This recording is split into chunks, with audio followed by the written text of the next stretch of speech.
Baik, bismillahirrahmanirrahim. Assalamualaikum warahmatullahi wabarakatuh. Waalaikumsalam warahmatullahi wabarakatuh. Suara saya terdengar jelas kah? Atau jauh? Gimana?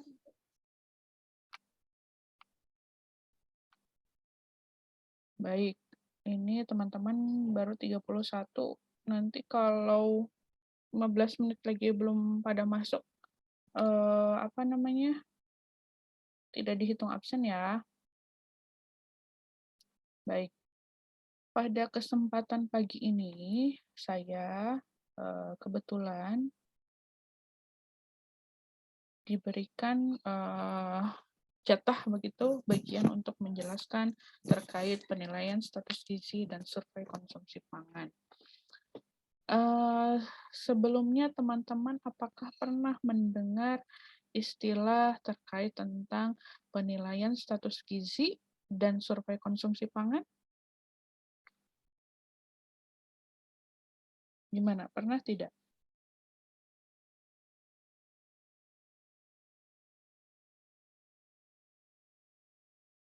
Pernah belum? Gak apa-apa kalaupun belum juga. Pernah? Saya pernah mendengar istilah penilaian status gizi.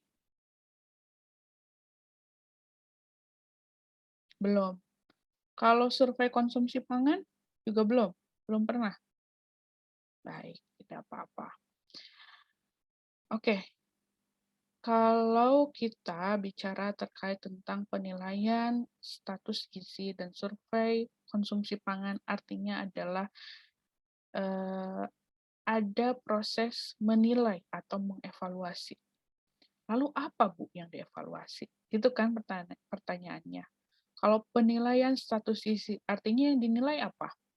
Status gizi kita. Ya, betul tidak? Atau status gizi individu, begitu ya. Baik. Kalau survei konsumsi pangan, apa yang dinilai atau dievaluasi? Apa coba? Berarti konsumsi makan ya. Betul tidak? Oke. Nah, pada pembagian bahasan terkait tentang penilaian status gizi, survei konsumsi pangan, nanti itu akan dibahas tersendiri lebih dalam lagi di semester berikutnya, begitu ya. Ini hanya sebagai pengantar, ya. Kita sedang menyamakan persepsi, begitu ya, terkait tentang penilaian status gizi dan survei konsumsi pangan. Baik.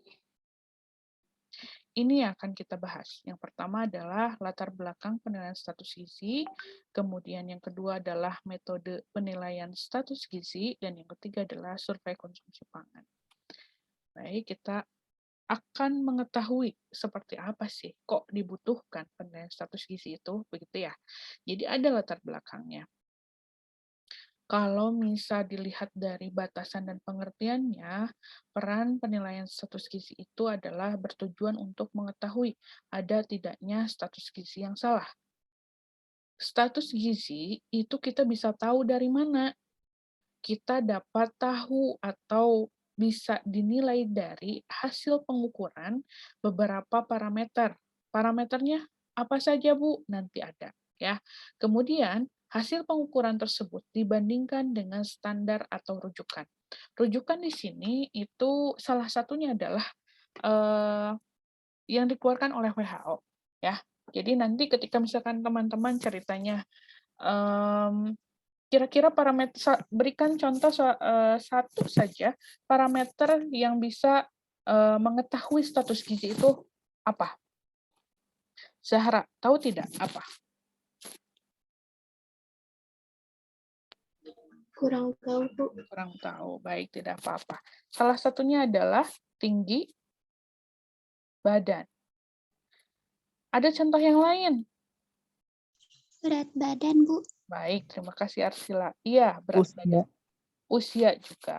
Tinggi badan, berat badan, usia itu merupakan parameter. Kita bisa tahu status gizi seseorang itu dalam kondisi yang baik atau tidak. Begitu ya. Kemudian, penilaian status gizi itu menjadi penting karena dapat menyebabkan terjadinya kesakitan dan kematian terkait dengan status gizi. Kalau kita suka nonton Discovery Channel, biasanya banyak banget ya tayangan-tayangan yang menunjukkan bagaimana kehidupan di Afrika, ya. Atau mungkin teman-teman juga pernah lihat berita terkait tentang kelaparan gitu ya di satu daerah. Misal kalau sekarang itu kasusnya yang maksudnya yang sedang ramai begitu dan memang jadi perhatian dunia itu bagaimana Palestina begitu ya. Kemudian Syria itu menghadapi kasus kelaparan yang panjang.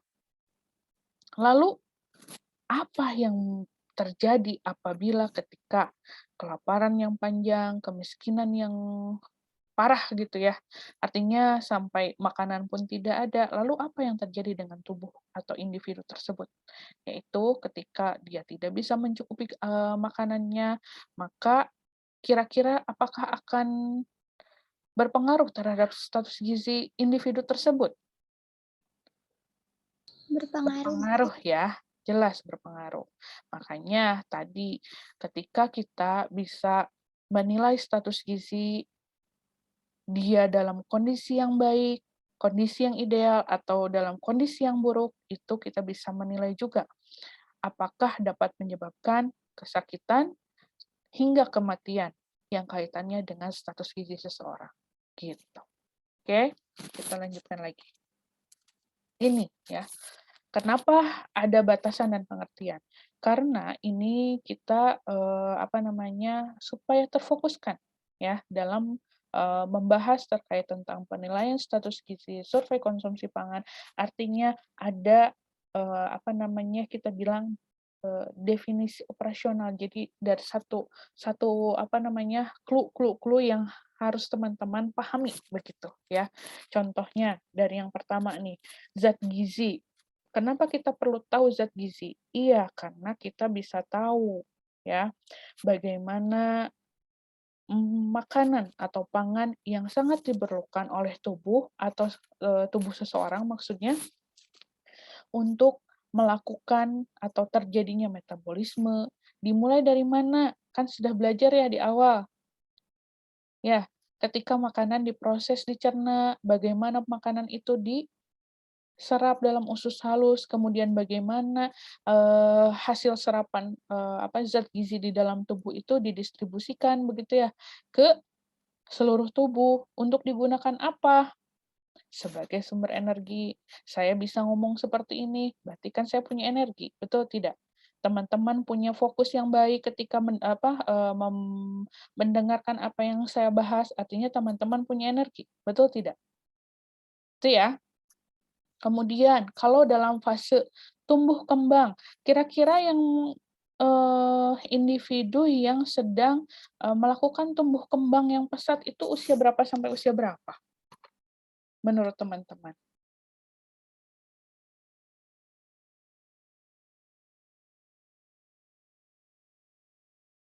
Ya, Usia prasekolah, Bu. usia prasekolah. Ada yang lebih spesifik lagi tidak? Usia prasekolah itu usia berapa sampai berapa?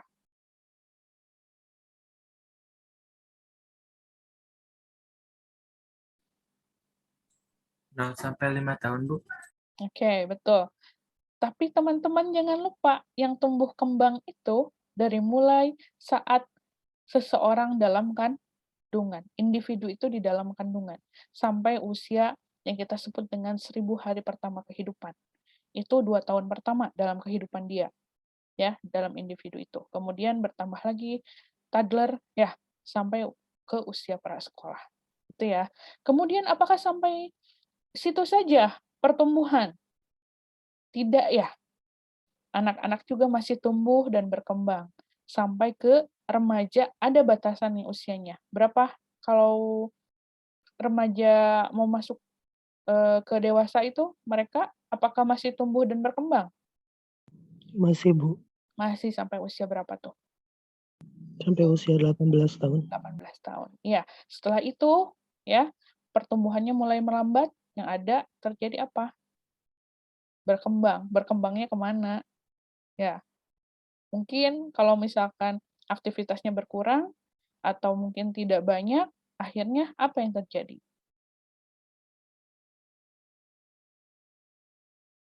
Tapi konsumsi pangannya banyak nih, makannya banyak, apa yang terjadi? Kegemukan.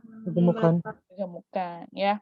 Kemudian selanjutnya, nah ini tadi di fase dewasa mungkin pemeliharaan jaringan tubuhnya akan lebih banyak begitu ya. Kemudian penyembuhan atau kita sebut dengan kuratif gitu ya, penyembuhan penyakit dan peningkatan daya tahan tubuh. Itu fungsi dari zat gizi gitu ya. Kemudian yang kedua adalah gizi.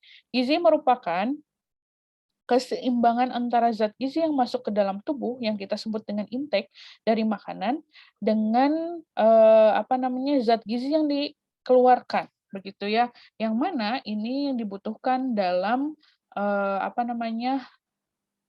dibutuhkan untuk keperluan proses metabolisme tubuh. Ini kan selalu masuk bahasan ya, gimana sih kok kita butuh makan, kok kita selain kita bicara tentang salah satu ciri makhluk hidup, kita membutuhkan apa? Asupan ya, butuh makanan ya, benar nggak? Nah, ketika kita bicara hal tersebut, maka teman-teman juga akan berpikir bahwa kita bicara keseimbangan, artinya bayangin aja lah gimana neraca, benar nggak sih? Ya, kalau misalkan intake-nya yang banyak, maka bagaimana respon terhadap tubuhnya. Ketika dia kekurangan zat gizi yang dikonsumsi, lalu apa yang terjadi dengan tubuhnya? Seperti itu, ya teman-teman. Jadi ketika misalkan, oh iya, kadang kan kita suka pernah tidak dalam kondisi yang merasa, aduh kok saya pagi-pagi sudah pusing ya, kok saya merasa lemes ya. Kira-kira kadang kita suka berasumsi bahwa, oh iya kayaknya saya belum sarapan nih. Karena sarapan kan kita butuh asupan gula. Gula di dalam tubuh digunakan untuk apa? Salah satunya adalah untuk energi. Selain untuk energi, jangan lupa otak juga mengkonsumsi gula, ya. Untuk apa? Ya itu untuk melakukan aktivitas untuk mencegah tadi puyeng gitu kan, letih, lesu gitu. Itu salah satunya gitu ya. Kemudian kita lanjutkan pada pengertian berikutnya. Batasan dan pengertian berikutnya adalah status gizi. Tadi sudah saya singgung di awal bahwa status gizi merupakan keadaan yang diakibatkan oleh keseimbangan antara asupan zat gizi begitu, kemudian dari makanan dengan kebutuhan zat gizi yang diperlukan untuk metabolisme tubuh.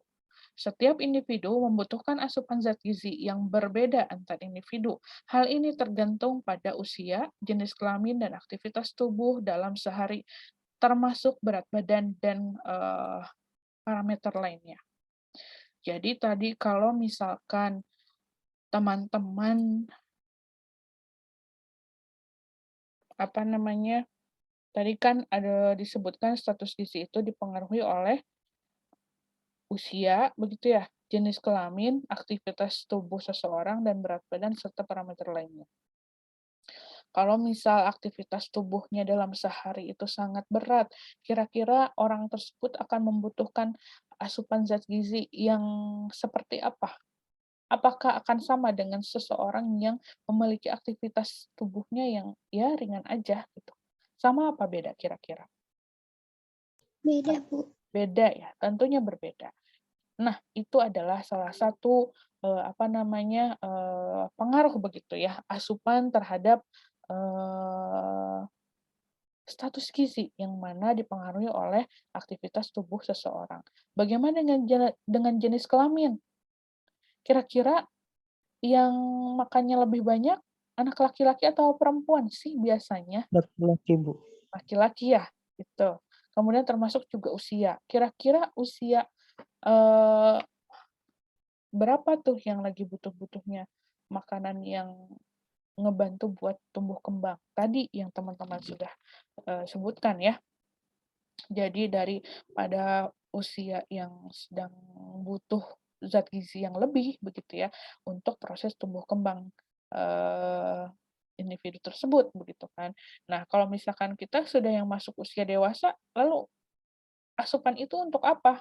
Sifatnya adalah untuk maintenance. Tadi yang disebutkan tadi, untuk menjaga atau pemeliharaan jaringan tubuh, kemudian, tadi sifatnya juga untuk kuratif gitu ya, penyembuhan penyakit kalau misalkan kita memang sedang sakit, begitu. Kemudian, eee, pemeliharaan, kondisi tubuh itu memang sangat dipengaruhi dengan apa yang dikonsumsi dan akan ada pengaruhnya terhadap status gizi, gitu ya. Kemudian yang keempat, indikator status gizi. Apa aja sih gitu ya yang, teman-teman seperti lihat di layar, tanda-tanda yang dapat diketahui untuk menggambarkan status gizi seseorang. Indikator. Indikator itu adalah, kalau kita bicara harfiah begitu ya, indikator itu kan seperti kayak, apa istilahnya tuh, item-item yang dijadikan standar, benar nggak? Indikator status gizi adalah tanda-tanda yang dapat diketahui untuk menggambarkan status gizi seseorang. Seseorang yang menderita anemia sebagai tanda bahwa asupan zat besi tidak sesuai dengan kebutuhan individu tersebut akan, apa namanya, berbeda begitu dengan anak yang tidak anemia. Ada nggak di antara teman-teman yang secara kondisi, apa ya, lemah, letih gitu, lesu, lunglai, ada nggak yang punya begitu? Karena waktu itu saya pernah melakukan satu studi dengan, apa namanya, dengan, eee, senior saya begitu. Beliau melakukan studi kasus begitu, bukan studi kasus, melakukan survei begitu, melakukan, focus group and discussion di salah satu lembaga pemerintah di Kabupaten Cirebon, di mana Kabupaten Cirebon juga merupakan salah satu lokus stunting pada tahun 2020 kemarin. 2019, 2020 saya kurang ingat, persisnya tahun berapa, tapi itu adalah salah satu lokus stunting. Lokus ini kita sebut dengan, apa namanya, daerah yang memiliki angka stunting yang tinggi, begitu. Makanya disebutnya dengan lokus, gitu ya. Nah, di sana pun gitu, karena kami ingin mengetahui apakah ada keterkaitan antara stunting dengan anemia, begitu ya, dan kira-kira apa yang bisa dilakukan dari, apa namanya, sudut pandang akademisi begitu untuk membantu apa namanya, mencegah atau menekan angka, bertambahnya kasus dari stunting dan anemia. Ketika kita melakukan FGD begitu, ternyata banyak sekali remaja di Kabupaten Cirebon itu yang memiliki kondisi tadi yang saya sebutkan, ciri dari anemia, yang lemah, letih, lesu, lunglai, begitu ya. Dan ketika dia mengalami menstruasi, dia cenderung lebih lemas dan lain sebagainya, begitu. Sampai ada salah satu narasumber begitu yang akhirnya kami tanya begitu, beliau tuh kalau tidak salah, dari ini, dari yang pemangku kebijakan, anaknya itu baru diketahui ketika dikonsulkan kepada dokter bahwa anaknya menderita anemia. Memang itu kan tidak terlalu, apa ya namanya, cirinya tuh tidak terlalu nampak begitu ya secara klinis begitu. Tapi tadi salah satunya yang lemah, letih, lesu, lunglai, kemudian, si orang tuanya khawatir begitu baru pas diketahui bahwa anemia begitu ya. Nah itu, kemudian individu yang gemuk sebagai tanda asupan makanan sumber energi dan kandungan lemaknya melebihi dari kebutuhan. Iya, kalau tadi kita bicara tentang cut off itu adalah, rujukan ya. Cut off ini berasal dari rujukan. Ketika misal kita bicara kebutuhan energi seseorang, orang dewasa, mungkin di kisaran, angka 2.100 kilokalori sampai 2.300 kilokalori, idealnya ya. Bisa jadi anak yang gemuk itu, oke, baik. Kita barusan ngebahas tentang apa? Oke, asupan yang gemuk ya. Bisa jadi asupan yang seseorang yang gemuk begitu, melebihi asupan yang seharusnya. Sadar atau tidak, orang yang gemuk cenderung akan lebih senang makan. Dia itu pasti berapa menit, dia pasti pengennya itu ada, aktivitas di mulutnya. Ngunyah pengennya tuh bawaannya begitu. Setahu saya ya, gitu. Nah, akhirnya tadi, kan di dalam tubuh itu jelas ada, apa, proses dari metabolisme ya, benar nggak? Ketika seseorang yang gemuk itu, apa namanya, ada kaitannya dengan bagaimana pankreas itu bekerja untuk mengatur kadar glukosa di dalam tubuh. Ketika si pankreas itu tidak bekerja dengan baik, maka orang yang gemuk itu akan cenderung mudah untuk lapar. Ya, konsumsi apa ya sih sebenarnya yang dia makan gitu ya? Tandanya ini asupan makanan sumber energi dan lemaknya berlebihan, tidak sesuai dengan kebutuhan. Itu ya. Oke, kita lanjutkan lagi.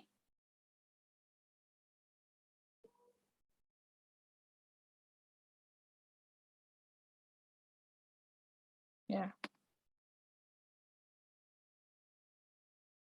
Nah, ini sebenarnya dari tadi yang sudah saya jelaskan, seperti yang teman-teman lihat, apa sih sebetulnya kaitan asupan zat gizi dengan status gizi? Kalau misalkan nanti ada di soal ujian nih ya, muncul nih soal ini tuh, ada gambar, mohon jelaskan apa kaitan asupan zat gizi dengan status gizi?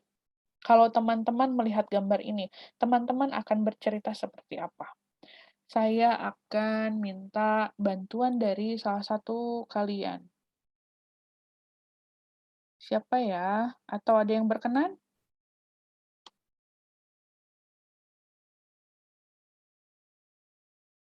Saya Bu, izin. Boleh, silakan Arsila. Terima kasih Bu. Jadi misalkan ada suatu individu, ini yang kalau yang pertama, zat gizinya yang diperlukan itu sebulatan itu, tapi zat gizi yang masuk itu kurang. Jadi status gizi yang dihasilkannya gizinya kurang.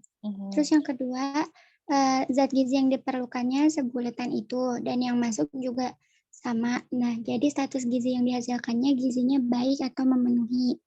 Terus yang ketiga, zat gizi yang diperlukannya itu segitu, tapi zat gizi yang masuknya itu berlebihan.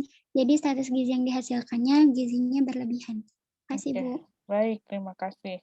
Gimana teman-teman? Cukup jelas ya yang disampaikan oleh Arsila ya? Jadi, kalau misalkan yang kita lihat yang bagian tengah ini nih, ini kan patokannya, nih yang ini, benar nggak? Ini adalah zat gizi yang diperlukan oleh seseorang atau oleh individu tersebut. Ketika zat gizi yang masuk itu lebih kecil dibandingkan zat gizi yang diperlukan, maka apa yang terjadi dengan status gizinya? Maka status gizi seseorang tersebut kita kategorikan dengan gizi yang kurang. Ketika asupan zat gizinya sama dengan zat gizi yang diperlukan, maka akan dihasilkanlah gizi yang baik. Ketika zat gizi yang diperlukannya itu zat gizi yang masuk itu melebihi dari zat gizi yang diperlukan, maka akan menghasilkan status gizi yang lebih. Itu adalah penjelasan sederhananya. Sok we kalau mau bukti mah coba praktikan pada diri sendiri. Mau? Atau enggak deh Bu, yang cukup aja. Ya, yang cukup saja sesuai dengan kebutuhannya. Karena nanti kalau sudah memang di fase ini gizi kurang atau gizi lebih, itu proses kita bilang memulihkan kondisinya supaya status gizinya kembali baik itu butuh usaha, ya.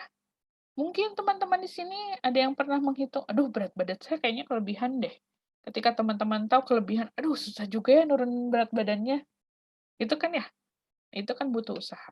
Oke, kita lanjut ya.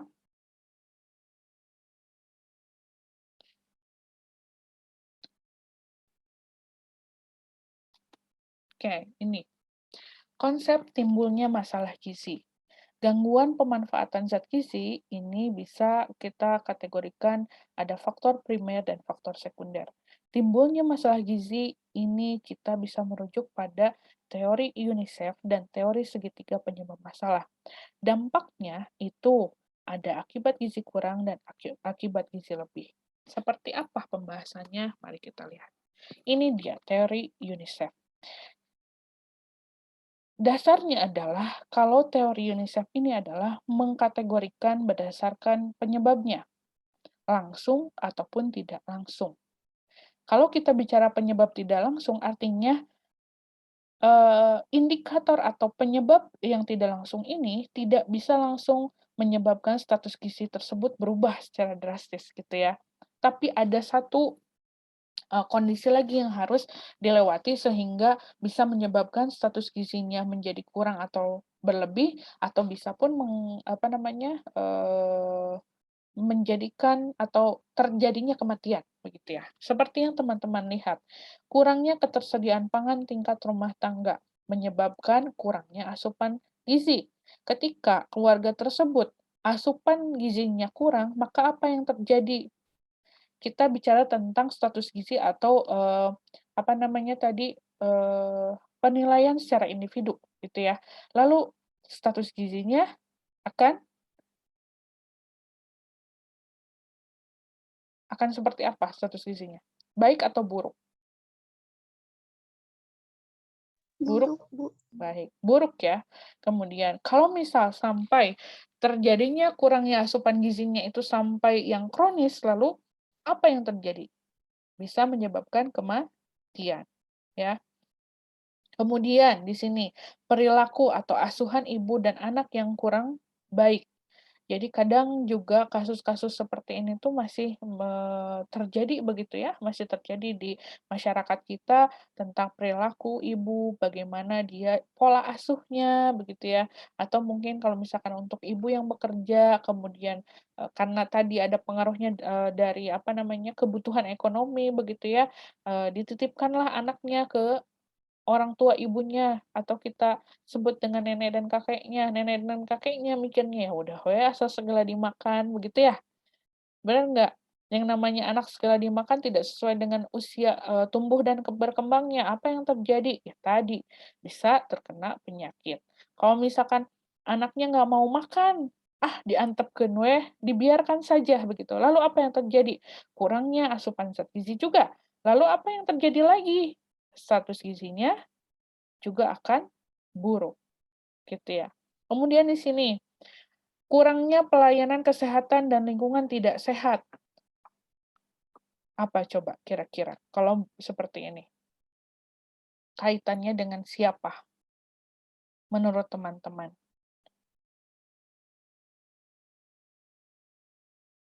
Arsila, tunjuk dong temennya satu, siapa yang mau bantu jelasin kurangnya pelayanan kesehatan dan lingkungan tidak sehat itu seperti apa?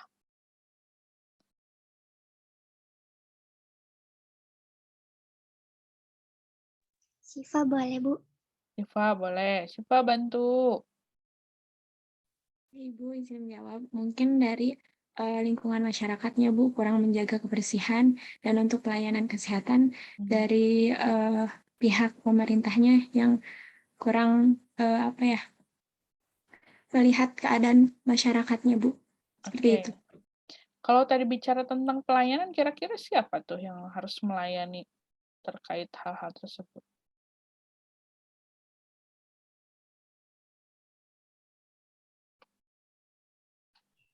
Mulai dari orang tua terlebih dahulu, Bu. Kayak gimana kayak kurangnya kepelayanan kesehatan kan dari orang tuanya dulu, gimana cara ngurus anaknya. Terus kalau misalnya itu berarti kalau misalnya di daerah tuh kan biasanya suka ada puskesmas. Nah, ke fasilitas puskesmasnya atau dokter-dokternya gitu, Bu. Oke, baik. Makasih. Siapa yang berusaha bantu jawab? Mario, Bu. Oke, Mario dengan Syifa, terima kasih ya. Betul ya yang disampaikan keduanya. Artinya kurangnya pelayanan kesehatan dan lingkungan tidak sehat itu banyak sekali faktor pendukungnya. Tadi masyarakat lingkungan sekitar yang memang tidak terlalu aware dengan kebersihan begitu ya. Kemudian tadi juga dari orang tuanya begitu ya.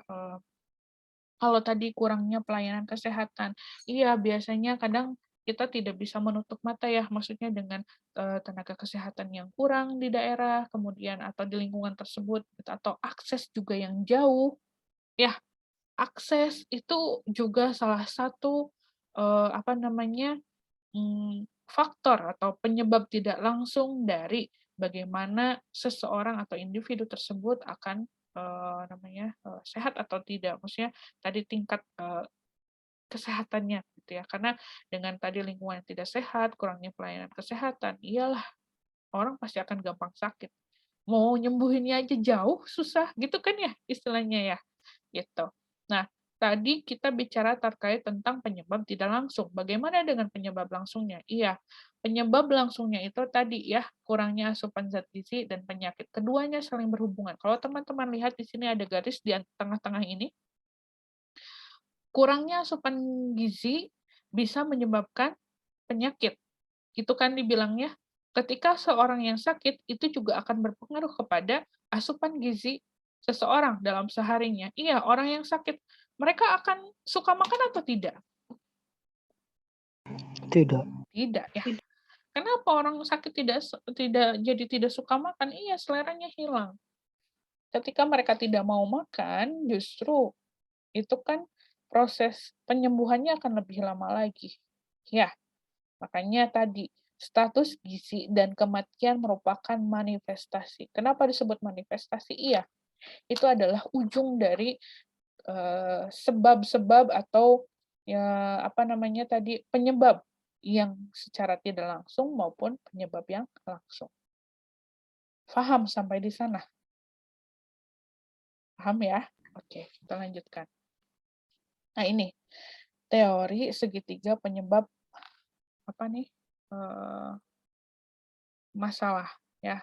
Pejamu lingkungan agent. Sebenarnya konsepnya sama dengan yang tadi teori UNICEF. Ya, kalau kita bicara tadi lingkungan, ya faktor lingkungan di sekitar individu itu juga berpengaruh. Kalau misal lingkungannya baik, maka akan terjadi kesetimbangan baik itu penjamu dan agent gitu ya. Kalau misalkan lingkungannya misal berpengaruh terhadap salah satu, maksudnya kayak ada yang kurang begitu ya, tidak terlalu bagus. Tadi salah satu faktornya itu adalah tentang kebersihan lingkungan dan lain sebagainya, ataupun pola asuh dari orang tuanya yang seperti apa, lalu apa yang terjadi kan gitu ya. Pasti akan terjadi kesetimbangan yang eh, tidak baik begitu kan ya, mungkin bisa jadi lebih berat ke agentnya atau lebih berat ke pejamunya gitu ya. Oke, kita lanjutkan lagi. Nah, ini tadi kan saya bicara terkait tentang menyinggung tentang 1000 hari pertama kehidupan. Itu ya. 1000 hari. Ya, 1000 hari pertama kehidupan atau 1000 HPK ya. Coba teman-teman lihat. Ini tuh kita sebut dengan lingkaran setan ya. Jadi ketika anak yang dilahirkan dengan berat badan lahir yang rendah itu memiliki tingkat kematian yang tinggi. Ya. Kemudian anak juga cenderung akan memiliki perkembangan mental yang tidak sesuai dengan usianya, gitu ya. Kemudian ketika dia sudah dewasa akan memiliki resiko terhadap penyakit kronis, ya, peningkatan penyakit kronis yang tinggi begitu ya. Kemudian nih, pada saat tumbuh kembangnya, asupan makanannya, kesehatan dan pelayanannya tidak baik atau bukan tidak baik, tidak cukup begitu ya, tidak sesuai begitu kan. Kemudian terinfeksi secara terus-menerus begitu kan ya. Kemudian menyebabkan tumbuh kembangnya terganggu. Lalu apa yang terjadi ketika anak yang harusnya di usia sekian tumbuh kembangnya itu misal berat badannya harusnya gitu kan 20 kilogram, tetapi beratnya lebih rendah dari itu. Tinggi badannya usia sekian itu harusnya misal 100 sentimeter begitu ya, tetapi itu lebih lebih kurang begitu ya, sehingga akan menyebabkan anak yang stunting. Ya, ketika nih, jadi kasusnya adalah ini saya pikir adalah kondisi yang memang paling buruk ya. Ketika anak yang sudah stunting menuju remajanya gitu ya, makanannya pun tidak cukup ya, zat gizinya tidak cukup, bukan makanan. Zat gizinya yang tidak cukup, kemudian kesehatan dan pelayanan kesehatannya juga tidak memadai. Maka apa yang terjadi dengan anak remaja tersebut? Kalau misal pada anak laki-laki, anak remaja mungkin dia kalau secara ini mah pengaruhnya banyak begitu ya, secara faktor itu.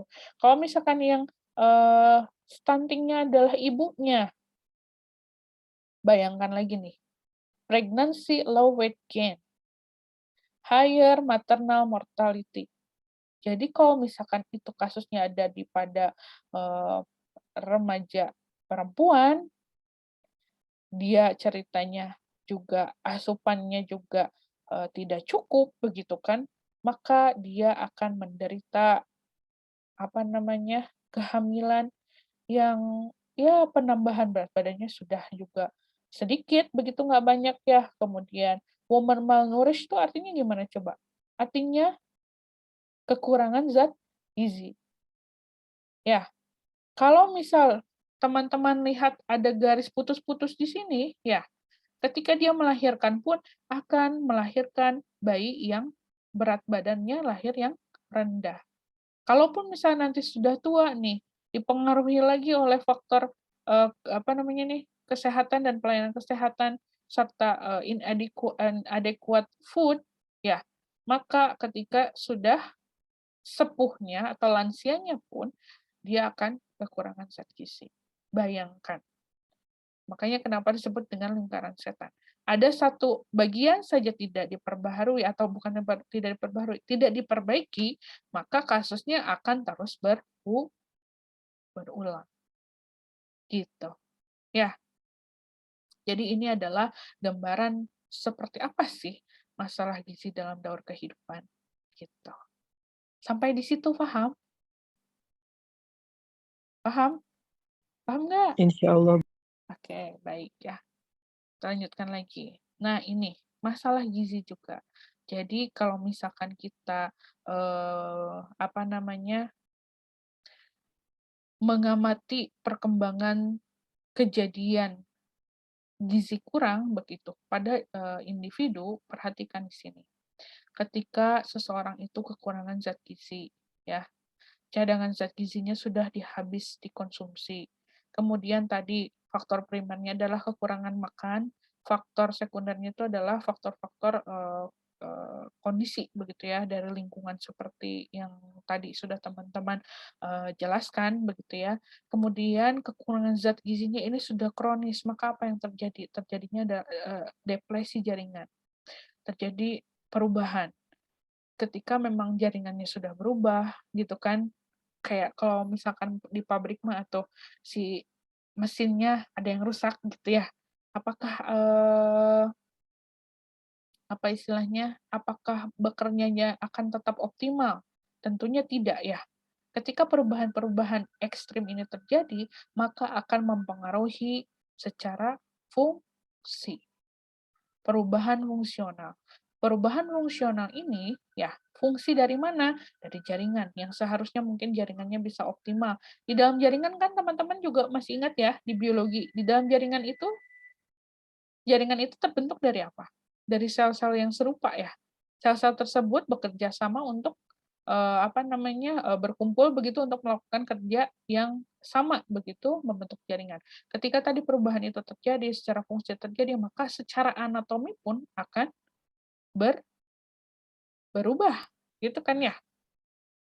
Nah, Makanya di sebelah ini teman-teman bisa melihat bahwa masalah gizi diartikan sebagai kesenjangan yang terjadi akibat keadaan gizi yang diharapkan tidak sesuai dengan keadaan gizi yang ada. Seseorang yang sangat kurus akan berpikir ingin mempunyai badan yang gemuk. Sebaliknya, seorang gadis yang memiliki badan gemuk akan berusaha untuk melangsingkan tubuhnya dengan cara mengurangi asupan makanannya.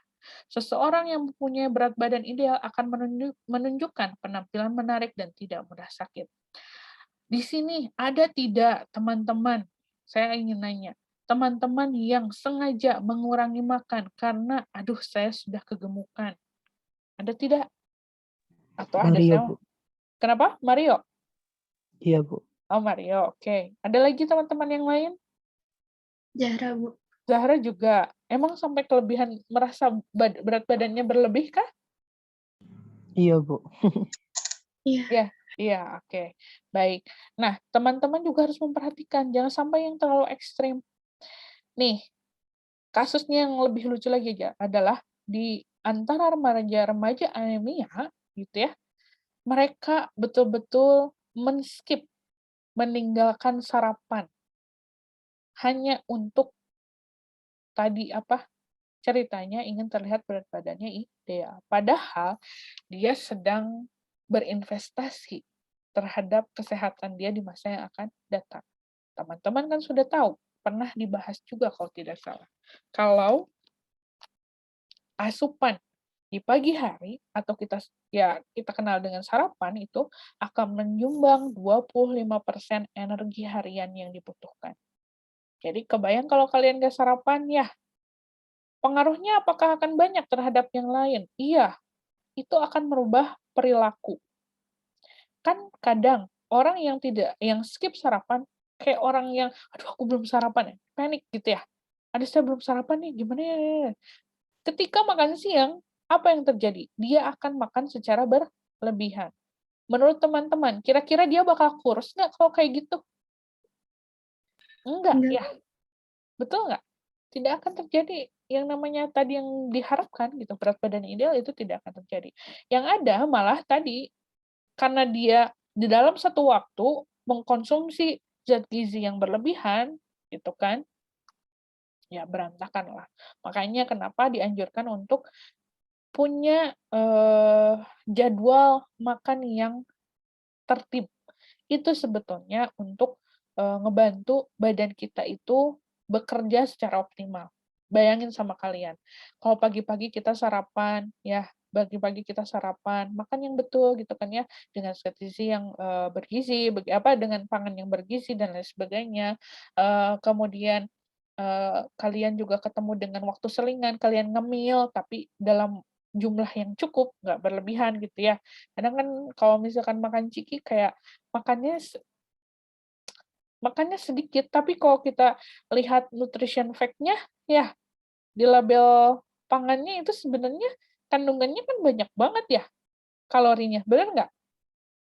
Per serving size-nya juga banyak banget gitu. Nah, itu gitu kan, ketika teman-teman tadi punya pola makan yang teratur dan lain sebagainya, membiasakan sarapan dan lain sebagainya, itu sebetulnya kita sedang memaintain, menjaga tubuh kita agar tetap dalam kondisi yang sehat gitu. Ya, ini mah tinggal perkara tentang jenis. Nah, tadi yang masalahnya adalah ketika seorang yang skip sarapan, kemudian dia brunch atau masuk ke lunch sekalian, tapi yang dikonsumsinya banyak. Apalagi dengan sekarang jenis-jenis makanannya yang wah luar biasa. Dari mulai di Jawa Barat gitu kan ya, atau di Bandung lah. Ya seblak mah, apalagi cireng, cilor, pokoknya segala macam sumber aci-acian. Ya, benar nggak? Gitu. Gitu ya. Oke, kita lanjutkan lagi. Nah, ini ya. Jadi, sampai saat ini Indonesia itu masih dihadapkan dengan berbagai masalah gizi, gitu ya. Teman-teman pernah mendengar istilah triple burden? Belum pernah dengar ya? Triple burden itu adalah kasus atau masalah gizi yang terjadi di Indonesia, yang kasus kekurangan zat gizi juga banyak, kasus kelebihan gizi juga banyak, ditambah juga dengan anemia dan stunting. Makanya disebut dengan triple burden. Dulu masih double burden, artinya yang kekurangan sama yang kelebihan. Sekarang jadi triple. Tadi kasusnya anemia dengan stunting.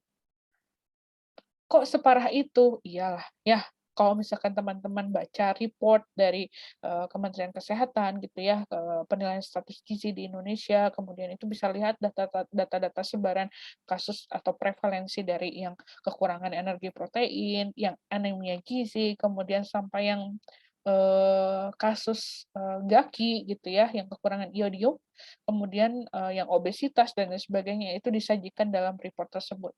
Nah, teman-teman bisa melihat di slide ini bagaimana masalah kekurangan energi protein itu terjadi yang diakibatkan asupan energi proteinnya kurang yang akan berdampak pada mutu kualitas sumber daya manusia, terutama apabila KEP terjadi pada masa pertumbuhan, yaitu pada bayi, balita, dan remaja. Karena itu harus ditangani dengan baik dan benar. Masalah KEP dapat diketahui dari rendahnya cadangan lemak dan otot yang ditandai dengan balita yang kurus. Kalau pokoknya kita bisa update terhadap suatu hal ya terkait dengan gizi begitu ya, itu kalau teman-teman rajin baca report, cari aja ya dari Kemenkes ada laporan apa gitu yang teman-teman ingin ketahui begitu. Nah, ini salah satunya adalah KEP ini ya. Jadi kalau dilihat bayi yang kurus, kebayang nggak sih anak yang kurus, nanti ada contoh gambarnya. Kemudian kasus berikutnya adalah masalah anemia gizi. Anemia gizi adalah kondisi di mana kadar hemoglobin darah tidak mencapai batas normal. Batas normalnya itu adalah, kalau tidak salah saya ya, itu di angka 11 sampai 12. Ya. Kalau kurang dari itu, maka akan terjadi anemia. Sedangkan teman-teman ketahui bahwa hemoglobin itu dibentuk dari asupan zat gizi yang dikonsumsi. Zat gizi yang memiliki fungsi untuk membentuk hemoglobin adalah zat besi atau Fe dan protein. Orang yang kekurangan asupan zat besi dan protein dalam makanannya akan mempunyai kadar hemoglobin yang rendah, maka akan terjadi anemia. Manifestasinya adalah anemia. Ya, anemia itu nggak tahu apakah ini menjadi satu kebiasaan atau tidak. Ketika misal teman-teman, kalau mungkin yang paham terkait tentang nanti kalau tidak salah ada di metabolisme zat gizi, ya ada di perkuliahan metabolisme zat gizi. Kenapa misal ketika kita makan daging kita dianjurkan minum minuman atau sumber vitamin C. Itu kan ya. Kenapa nggak boleh minum sama, contohnya kayak gini, kalian makan bakso, ya, makan bakso nih, itu kan sumber protein ya, anggapannya ya, benar nggak? Protein dan lemak. Tetapi, kalau orang yang sudah paham, dia tidak akan minum air teh. Kenapa coba? Kalau minum air teh, proses penyerapan zat gizi dari protein yang ada dari tadi, misal contoh makanannya adalah bakso atau mungkin daging-dagingan, itu akan terhambat. Ya, itu. Nah, kenapa harus sama vitamin C? Kalau sama vitamin C, itu akan membantu proses penyerapan yang lebih baik lagi. Meskipun pada saat proses penyerapan zat gizi itu ada ambang batasnya. Kalau tidak salah, teman-teman sudah belajar terkait tentang asam amino kan? Yang protein yang sama siapa, Bu Fajri atau Bu Widya? Jadi, kenapa? Enggak, Ibu kepijit. Oke. Jadi ada batasannya begitu ya, gitu. Nah, itu nanti teman-teman kita bisa belajar lagi nih ketika di mata kuliah metabolisme, oke. Nah, ini di daerah timur banyak banget yang kasusnya seperti ini, ya. Termasuk jelas kalau di Afrika. Di Afrika itu kayaknya masalahnya banyak banget ya nggak sih? Banyak banget. Coba perhatikan saja gitu. Nah, ini ilustrasinya anak kekurangan energi protein. lihat ini kondisi badannya, ya. Cadangan lemak di dalam tubuhnya juga sudah mulai hilang gitu ya. Kemudian kelihatan lebih ringkih. Nah, ini akan mudah banget nih kena sakit dan lain sebagainya. Nah, yang berikutnya adalah ilustrasi bagaimana remaja anemia dan gejalanya. Jadi, kalau misalnya anemia nih, gejalanya ada yang mual, pusing, lemas, lelah, tidak fokus, wajah pucat. Nah, itu adalah contoh dari kondisi atau gejala yang muncul jika kita anemia. Nah, ketika muncul gejala-gejala tersebut, kita harus waspada. Makanya kalau misalkan orang yang sedang menstruasi nih, perempuan yang sedang menstruasi gitu, kita lagi menstruasi, makanya kadang ada yang menyarankan, kalau dari dokter nih biasanya suka ditambah tablet Fe. Ya, ini fungsinya supaya tidak terjadi anemia. Ya, tuh. Baik, kita lanjutkan. Ini masalah kekurangan vitamin A. Vitamin A itu kan fungsinya untuk menjaga kesehatan mata ya.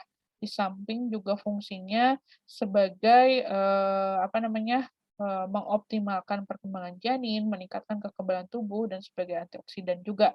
Nah, akibatnya jika kekurangan vitamin A, maka yang paling nampak terlihat kerusakannya adalah pada mata. Bisa menyebabkan kebutaan, gitu ya.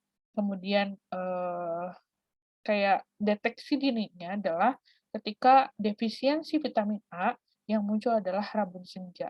Nih, yang pakai kacamata ya, coba konsumsi vitamin A-nya lebih banyak lagi. Oke, untuk membantu kesehatan mata juga. Itu sadar tidak sadar, tetapi memang selain karena faktor lingkungan atau kita sebut dengan kebiasaan gitu ya. Misal tadi screen time-nya mungkin lebih cenderung lebih lama dan sebagainya, atau mungkin cara kita melihat layar juga seperti apa gitu, atau mungkin baca buku dalam keadaan gelap terus sambil tidur-tiduran, itu juga kan istilahnya adalah kebiasaan begitu ya.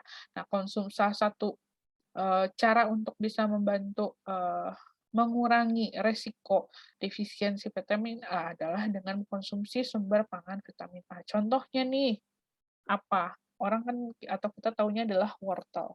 Itu ya. Nah, mungkin ada yang nggak suka wortel. Nah, gimana tuh caranya? Bisa mengkonsumsi zat gizi sumber vitamin A selain wortel. Gitu ya. Kalau memang nggak suka banget. Tapi kalau misalkan yang ada wortelnya, gimana tuh caranya kita bisa makan wortel? Ya. Kemudian yang keempat adalah gangguan akibat kekurangan iodium atau kita kenal dengan GAKI. GAKI ini merupakan masalah gizi yang dijumpai hampir di seluruh negara di dunia, termasuk di Indonesia. Terlebih lagi di negara dengan wilayah yang terdiri dari dataran tinggi dan pegunungan seperti negara kita. Akibatnya, ya, kekurangan iodium bukan hanya dari segi kosmetik yang ditunjukkan dengan benjolan yang membesar, artinya kosmetik itu luaran ya, yang terlihat begitu. Yang jauh lebih lagi dampaknya adalah pada kualitas sumber daya manusia. Contohnya yang pertama adalah IQ yang rendah, produktivitas yang rendah, bisa menyebabkan bisu, tuli, kemudian kreatin, cebol, bahkan terlahir cacat baik fisik maupun mental. Ini ilustrasinya. Ya, contohnya nih tadi inadequate dietary intake, defisiensi vitamin A, kan ya. Kemudian karena tadi tidak cukup gitu ya sumber vitamin A, maka apa yang terjadi nih di sini? Reduce liver stores of vitamin A. Jadi di sini juga tidak provitamin A dan vitamin A di dalam hati juga dia tidak banyak begitu ya. Kemudian kondisi tersebut di dalam hati akan menyebabkan jumlah vitamin A di dalam darah pun akan menurun ya. Ketika hal itu terjadi nih, decrease nutrient available to cell. Jadi nih yang terlihat adalah vitamin A di dalam sel gitu kan akan berkurang, ya ini kasusnya adalah pada kayak klinisnya gitu yang muncul itu pada mata. Kemudian nih, impair cellular function, ya kan, secara fungsi juga dia akan tidak sempurna begitu kan ya. Contoh secara fisik dan gejala yang muncul dari defisiensi adalah ini yang kalian lihat ya. Mata yang kering ya, kemudian dia bisa sampai menyebabkan kehilangan ya tadi buta ya. gitu. Udah tingkat kronisnya itu sampai buta gitu. Ini adalah contoh dari bagaimana defisiensi zat gizi sumber vitamin A ini berkembang ya. Jadi ini bisa dilihat oleh teman-teman gitu ya. Nah, ini adalah gondok akibat defisiensi iodium. Nih, ini pasti nggak nyaman banget ya gitu. Ini juga bahaya kalau dibiarkan gitu ya. Nah, ini dampak gizi kurang. Kalau gizi kurang terjadi gitu ya pada individu, itu bisa menyebabkan gangguan kecerdasan. Kalau gangguan kecerdasan itu terjadi, apa yang terjadi pada fase berikutnya? Akan berpengaruh terhadap sumber daya manusia yang rendah. Kalau tidak salah, entah di kelas ini atau di kelas lain, saya pernah membahas terkait tentang bagaimana stunting itu berpengaruh terhadap gini, stunting merupakan manifestasi ketika gizi kurang, gitu kan ya. Anak yang stunting itu akan berpengaruh terhadap gangguan kecerdasannya. Jadi cenderung akan lebih lambat dibandingkan dengan anak-anak yang cukup gizi. Ya, ketika anak itu stunting, maka secara tinggi badan pun tidak ideal. Betul tidak, teman-teman? Ketika tinggi badan itu tidak ideal, ya, dia akan kehilangan kesempatan bersaing dengan teman-teman seusianya yang gizinya cukup. Oke? Ketika sumber daya manusia itu yang rendah, ya, karena setahu saya dari literatur, kemudian hasil studi pun menyebutkan bahwa anak-anak yang stunting diakibatkan oleh gizi yang kurang itu akan menjadikan dia sumber daya manusia yang rendah karena tingkat kesakitannya juga yang tinggi, begitu ya. Daya saingnya juga yang berkurang gitu, tidak seusianya itu maksudnya orang itu sudah bisa melakukan ABC, tapi karena dia merasa tidak punya kemampuan hal tersebut, yaitu jadi kualitas dari sumber dayanya pun rendah, sehingga apa yang terjadi dengan mereka, begitu kan, mereka akan menjadi beban negara. Ya, kerugian dari anak-anak yang stunting itu bisa sampai miliaran rupiah. Bayangkan, harusnya bisa menghasilkan banyak, begitu ya, pendapatan per kapita negara begitu, ini dia malah jadi apa namanya sumber masalah dan jadi beban gitu. Makanya nih PR banget kan, gimana caranya supaya kita bisa mengentaskan kejadian stunting? Ya ini gitu. Deskripsinya tuh seperti ini. Bagi negara itu akan menjadi beban. Ya, kalau misalnya jadi beban ya kan yang ada dia tanggungan negara ya kayak dia harus dibantu secara ekonomi, ya, karena pendapatannya pun lebih rendah dibandingkan anak-anak yang gizi cukup, yang ini kan disebut dengan investasi ataupun sebagai aset di sini. Anak yang gizinya cukup, dia akan jadi anak yang sehat akan menjadikan anak itu yang cerdas dan produktif, ya. Kalau misalkan dia cerdas dan produktif, itu juga akan menjadi satu penilaian bahwa mutu sumber daya manusia sumber daya manusianya pun tinggi akhirnya, punya nilai akhirnya, sehingga dikatakan adalah sebagai sebuah aset bagi negara. Gitu ya. Nih, ini jadi gizi kurang itu bisa menyebabkan ini kan ini bentuk infeksinya ya dari ininya. Kalau misalkan ISPA itu ada 19 kejadiannya bisa menyebabkan malaria juga. Ini diare ya. Diare sama ISPA ini kasus yang infeksi begitu yang berkaitan dengan kondisi gizi kurang gitu ya. Kita lanjutkan. Nah ini. Selanjutnya adalah dampak dari gizi lebih.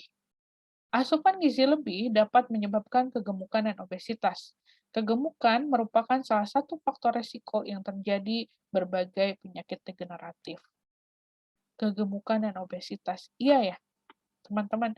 Jadi bayangkan saja kalau misal kondisi dari seseorang itu gizinya yang berlebih, kemudian akan berdampak pada obesitas. Kalau tidak salah, waktu itu tuh juga ada di berita itu loh, anak yang gemuk banget, kalau nggak salah meninggal kah? Apa dia udah sembuh ya? Ada yang sembuh, tapi ada juga yang meninggal, yang tidak tertolong karena sudah, apa ya namanya, sudah tadi malfungsi ya badannya gitu, karena kegemukan atau kondisinya memang tidak memungkinkan untuk cepat recovery gitu. Karena kalau nggak salah dia sampai terkena gula gitu, pokoknya kakinya itu rusak atau apa gitu ya. Nah, ini kegemukan juga merupakan salah satu faktor resiko terjadinya berbagai penyakit degeneratif. Iya ya, ini kan, tadi bilang investasinya adalah pada penyakit kok kegemukan. Ya tadi kaitannya dengan metabolisme gitu kan ya. Orang yang kegemukan itu punya peluang untuk terkena sakit jantung berapa kali lipat dibandingkan orang yang sehat, gitu ya. Kita lanjutkan, nah kita masuk pada, penilaian status gizi. Tadi kita bicara dengan latar belakangnya, kondisinya seperti apa. Selanjutnya adalah kita bisa tahu tadi yang kita diskusikan atau yang saya bahas terkait kondisi orang yang obesitas, kemudian yang gizi kurang, gizi yang baik atau gizi lebih, itu dari mana taunya, gitu kan ya. Tadi bicara dengan indikator, kita bicara terkait tentang rujukan, di mana gitu kan, gimana sih caranya kita bisa tahu, ini dia apa namanya, penilaian status gizi, ada metodenya seperti apa. Nih, seperti yang teman-teman lihat begitu, skema umum pengukuran kekurangan gizi. Jadi ketika nih, teman-teman lihat di sini, tingkat kekurangan gizinya mungkin dilihat dari asupan zat gizi yang tidak cukup.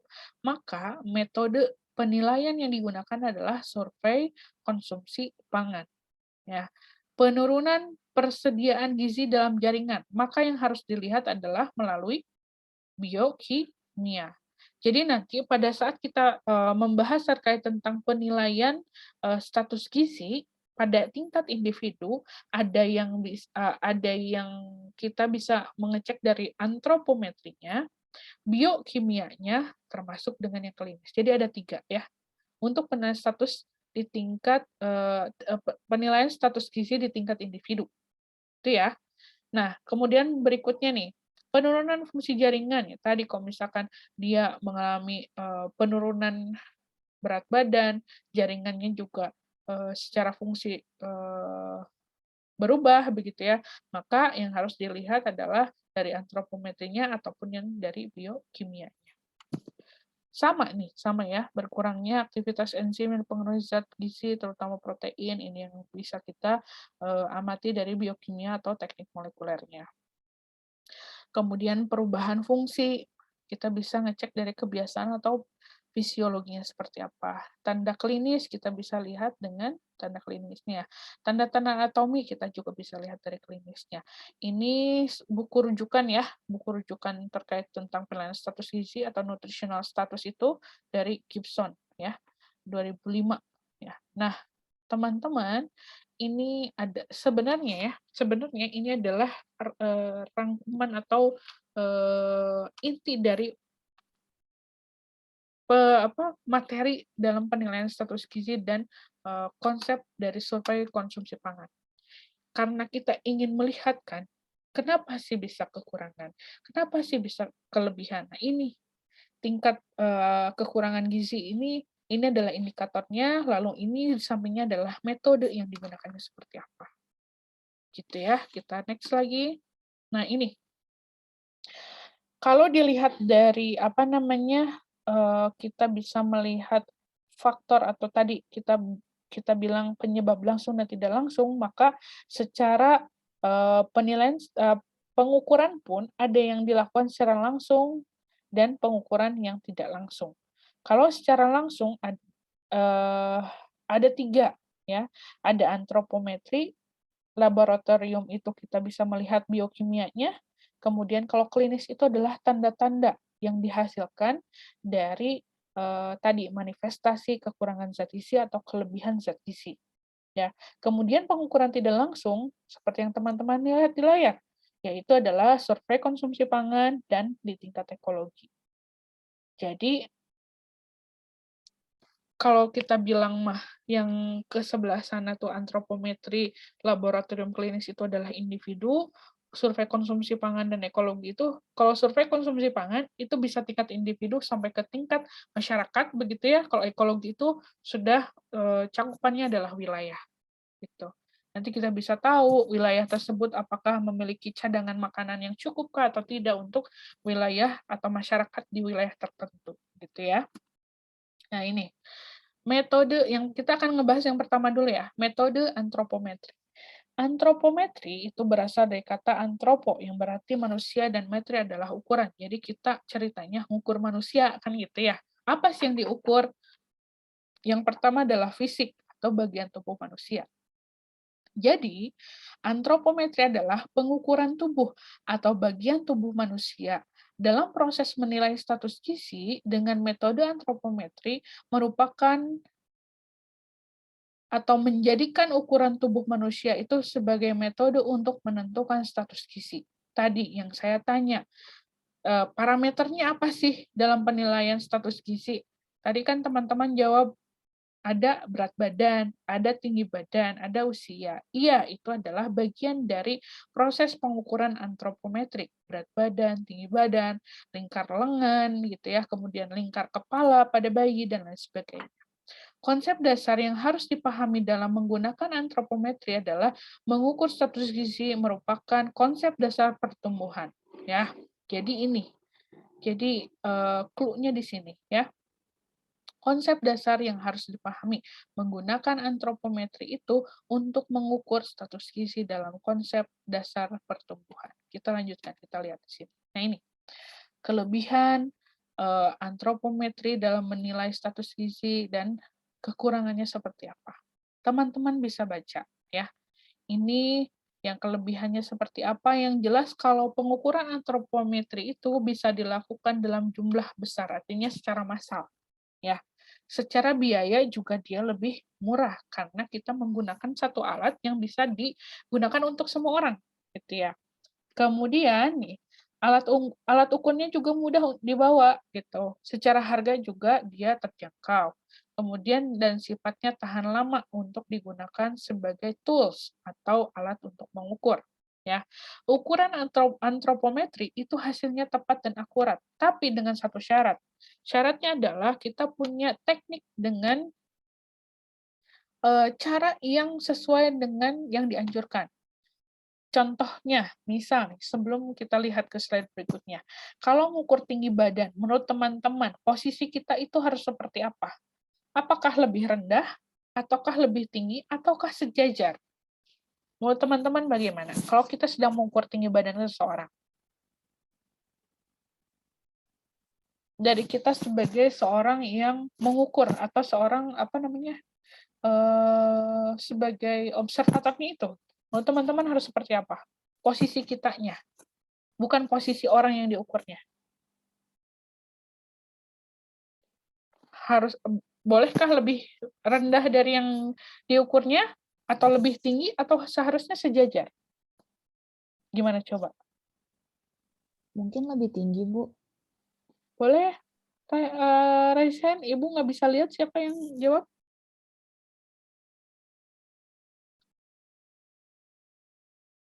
Oke, Siti Husnaini. Boleh lebih tinggi gitu ya jawabannya ya? Iya, Bu. Oke. Tapi makasih ya Siti, sebaiknya tetapi gitu harus dalam kondisi sejajar. Artinya pandangan kita itu bisa melihat atau sejajar dengan alat antropometri yang kita sebut dengan mikrotois ya, atau mikrotois sebenarnya itu kan bahasa Prancis kalau nggak salah.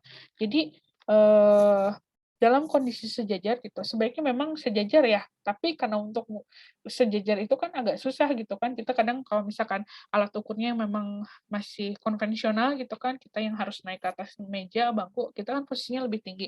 Tapi akhirnya kita merundukkan begitu ya, supaya kondisi atau ukuran kita itu sejajar gitu ya. Oke, makasih Siti. Kemudian hasil ukuran antropometri dapat mendeteksi riwayat asupan gizi yang telah lalu. Jadi sifatnya adalah kan tadi kita mengkonsumsi zat gizi itu akan menjadi satu investasi, benar nggak? gizi yang lebih atau gizi yang kurang atau gizi yang tepat gitu, gizi yang baik, benar nggak? Ya. Nah, itu pengukuran antropometri itu sifatnya begitu, untuk melihat riwayat asupan gizi yang telah lalu. Jadi kondisi saat itu gitu, itu adalah kondisi manifestasi dari asupan zat gizi yang telah lalu. Kemudian berikutnya, hasil antropometri dapat mengidentifikasi status gizi baik, sedang, kurang, dan buruk. Iya, tadi kalau misalkan kita ingin melihat status gizi dia baik, kurang ataupun cukup begitu, ataupun berlebih, itu kan ada indikatornya. Ya, salah satunya adalah tinggi badan dan berat badan. Kita bisa melihat indeks massa tubuh seseorang melalui perbandingan dari tinggi badan terhadap berat badannya seperti apa. Ada penilaiannya, ada caranya. Kita bisa tahu seseorang tersebut memiliki status gizi yang baik, yang buruk, ataupun yang berlebih. Gitu ya. Kemudian, ukuran antropometri dapat digunakan untuk sebuah tahapan screening, penapisan, atau kita bilang apa ya screening itu? Jadi kayak menyeleksi begitu ya, sehingga dapat mendeteksi siapa yang mempunyai resiko gizi kurang ataupun gizi yang lebih. Itu kelebihannya. Kekurangannya nih, kadang pada saat pengukuran kadang juga ada human error ya. Human error ini bisa jadi disebabkan juga karena hasil ukuran dari antropometri itu tidak sensitif karena tidak dapat membedakan kekurangan zat gizi tertentu, terutama zat gizi mikro. Misalnya yang kekurangan zinc. Contohnya pun kayak seperti anemia. Kita bisa eh, mendeteksi anemia dari pengukuran antropometri atau tidak? Tidak ya. Artinya butuh yang lebih sensitif lagi. Makanya biasanya kalau kayak kekurangan defisiensi zat gizi mikro itu dia membutuhkan pengukuran secara biokimia atau tadi laboratorium. Itu ya. Kemudian berikutnya adalah faktor-faktor di luar gizi dapat menurunkan spesifikasi dan sensitivitas ukuran. Contohnya adalah anak yang kurus bisa terjadi karena menderita infeksi, sedangkan asupan gizinya juga normal. Atlet juga biasanya mempunyai berat badan yang ideal, padahal asupan gizinya lebih dari umumnya. Ya, jadi ada faktor-faktor lain sebagai perancu atau bias itu ya. Kemudian, kesalahan waktu pengukuran dapat mempengaruhi hasil. Kesalahan dapat terjadi karena prosedur ukur yang tidak tepat, perubahan hasil ukur maupun analisis yang keliru, kemudian sumber kesalahan bisa karena pengukur, kita sebagai mengukur, alat ukurnya, dan kesulitan mengukur. Makanya ketika misal salah satu contohnya adalah kita ingin mengukur tinggi badan. Itu banyak banget maksudnya tata laksananya. Gimana sih sebetulnya kita bisa memperoleh hasil pengukuran yang baik dan benar? Misal, kalau misalkan mengukur tinggi badan, si pengukurnya tadi salah satunya ya, kita harus berdiri sejajar ataupun boleh lebih tinggi, tapi ya tadi balik lagi kita tetap harus melihat dengan sejajar. Kemudian dari seseorang yang diukur gitu ya, individu yang diukurnya, maka dia harus dipastikan. Misal kalau perempuan, kalau misal rambutnya diikat, maka dia harus dilepas dulu ikatan rambutnya. Ya enggak?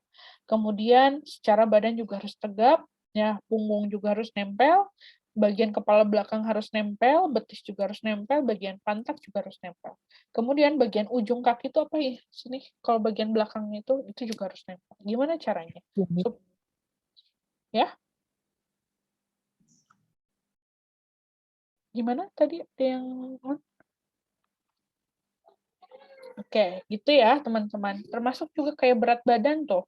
Berat badan juga kalau bisa, itu harus dikurangi berat dari apa yang kita kenakan. Misal, kalau seorang itu pakai jam tangan, harus dilepas dulu. Seorang itu pakai belt atau ikat pinggang, maka harus dilepas dulu. Jadi harus seminimal mungkin.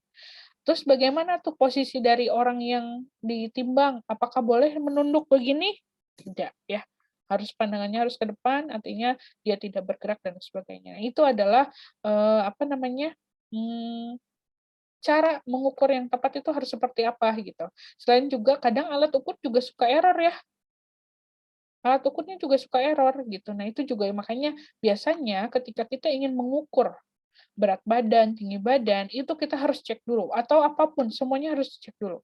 Itu bentuk validasi dan apa ya, memastikan bahwa alat yang kita gunakan itu dalam kondisi yang baik. Ya, itu syaratnya. Karena kenapa? Kalau misalkan dalam proses penelitian gitu, kita ingin mengukur status gizi misalkan, tetapi karena tadi ada kesalahan yang terjadi, itu akan mempengaruhi pada hasil penelitian.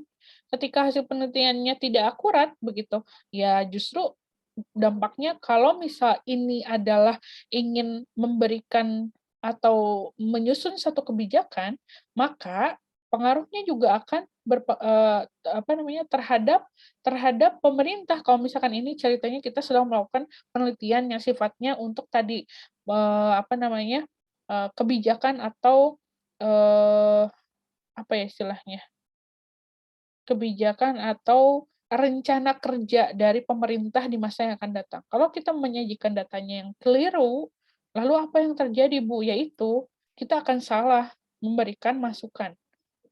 Ya, benar nggak? Kalau salah begitu, yang seharusnya misal kebutuhan anggaran itu hanya 3 miliar, ini jadi 5 miliar, padahal mah kan nggak segitu. Nah, itu kan berpengaruhnya juga luar biasa gitu. Itu ya salah satu contohnya. Oke, kita lanjutkan. Nah ini, parameter antropometri yang sering digunakan. Tadi ya, saya sudah menyebutkan tiga malah berat badan, tinggi badan, atau panjang badan pada bayi. Ya kan, kalau bayi karena dia belum bisa berdiri sehingga panjang badannya yang diukur. Kemudian lingkar lengan atas itu biasanya digunakan untuk wanita usia subur. Kemudian selain itu juga digunakan untuk anak-anak juga ya. Kemudian tinggi lutut atau kita disingkatnya itu apa? Tilut ya, tinggi lutut, tinggi duduk, dan rasio lingkar pinggang dan panggul. Waist to hip ratio. Jadi kalau punya meteran apa teh yang buat kejahit itu, nah itu juga bisa digunakan buat mengukur lingkar pinggang atau panggul, gitu ya. Nah ini coba untuk menimbang berat badan, ya.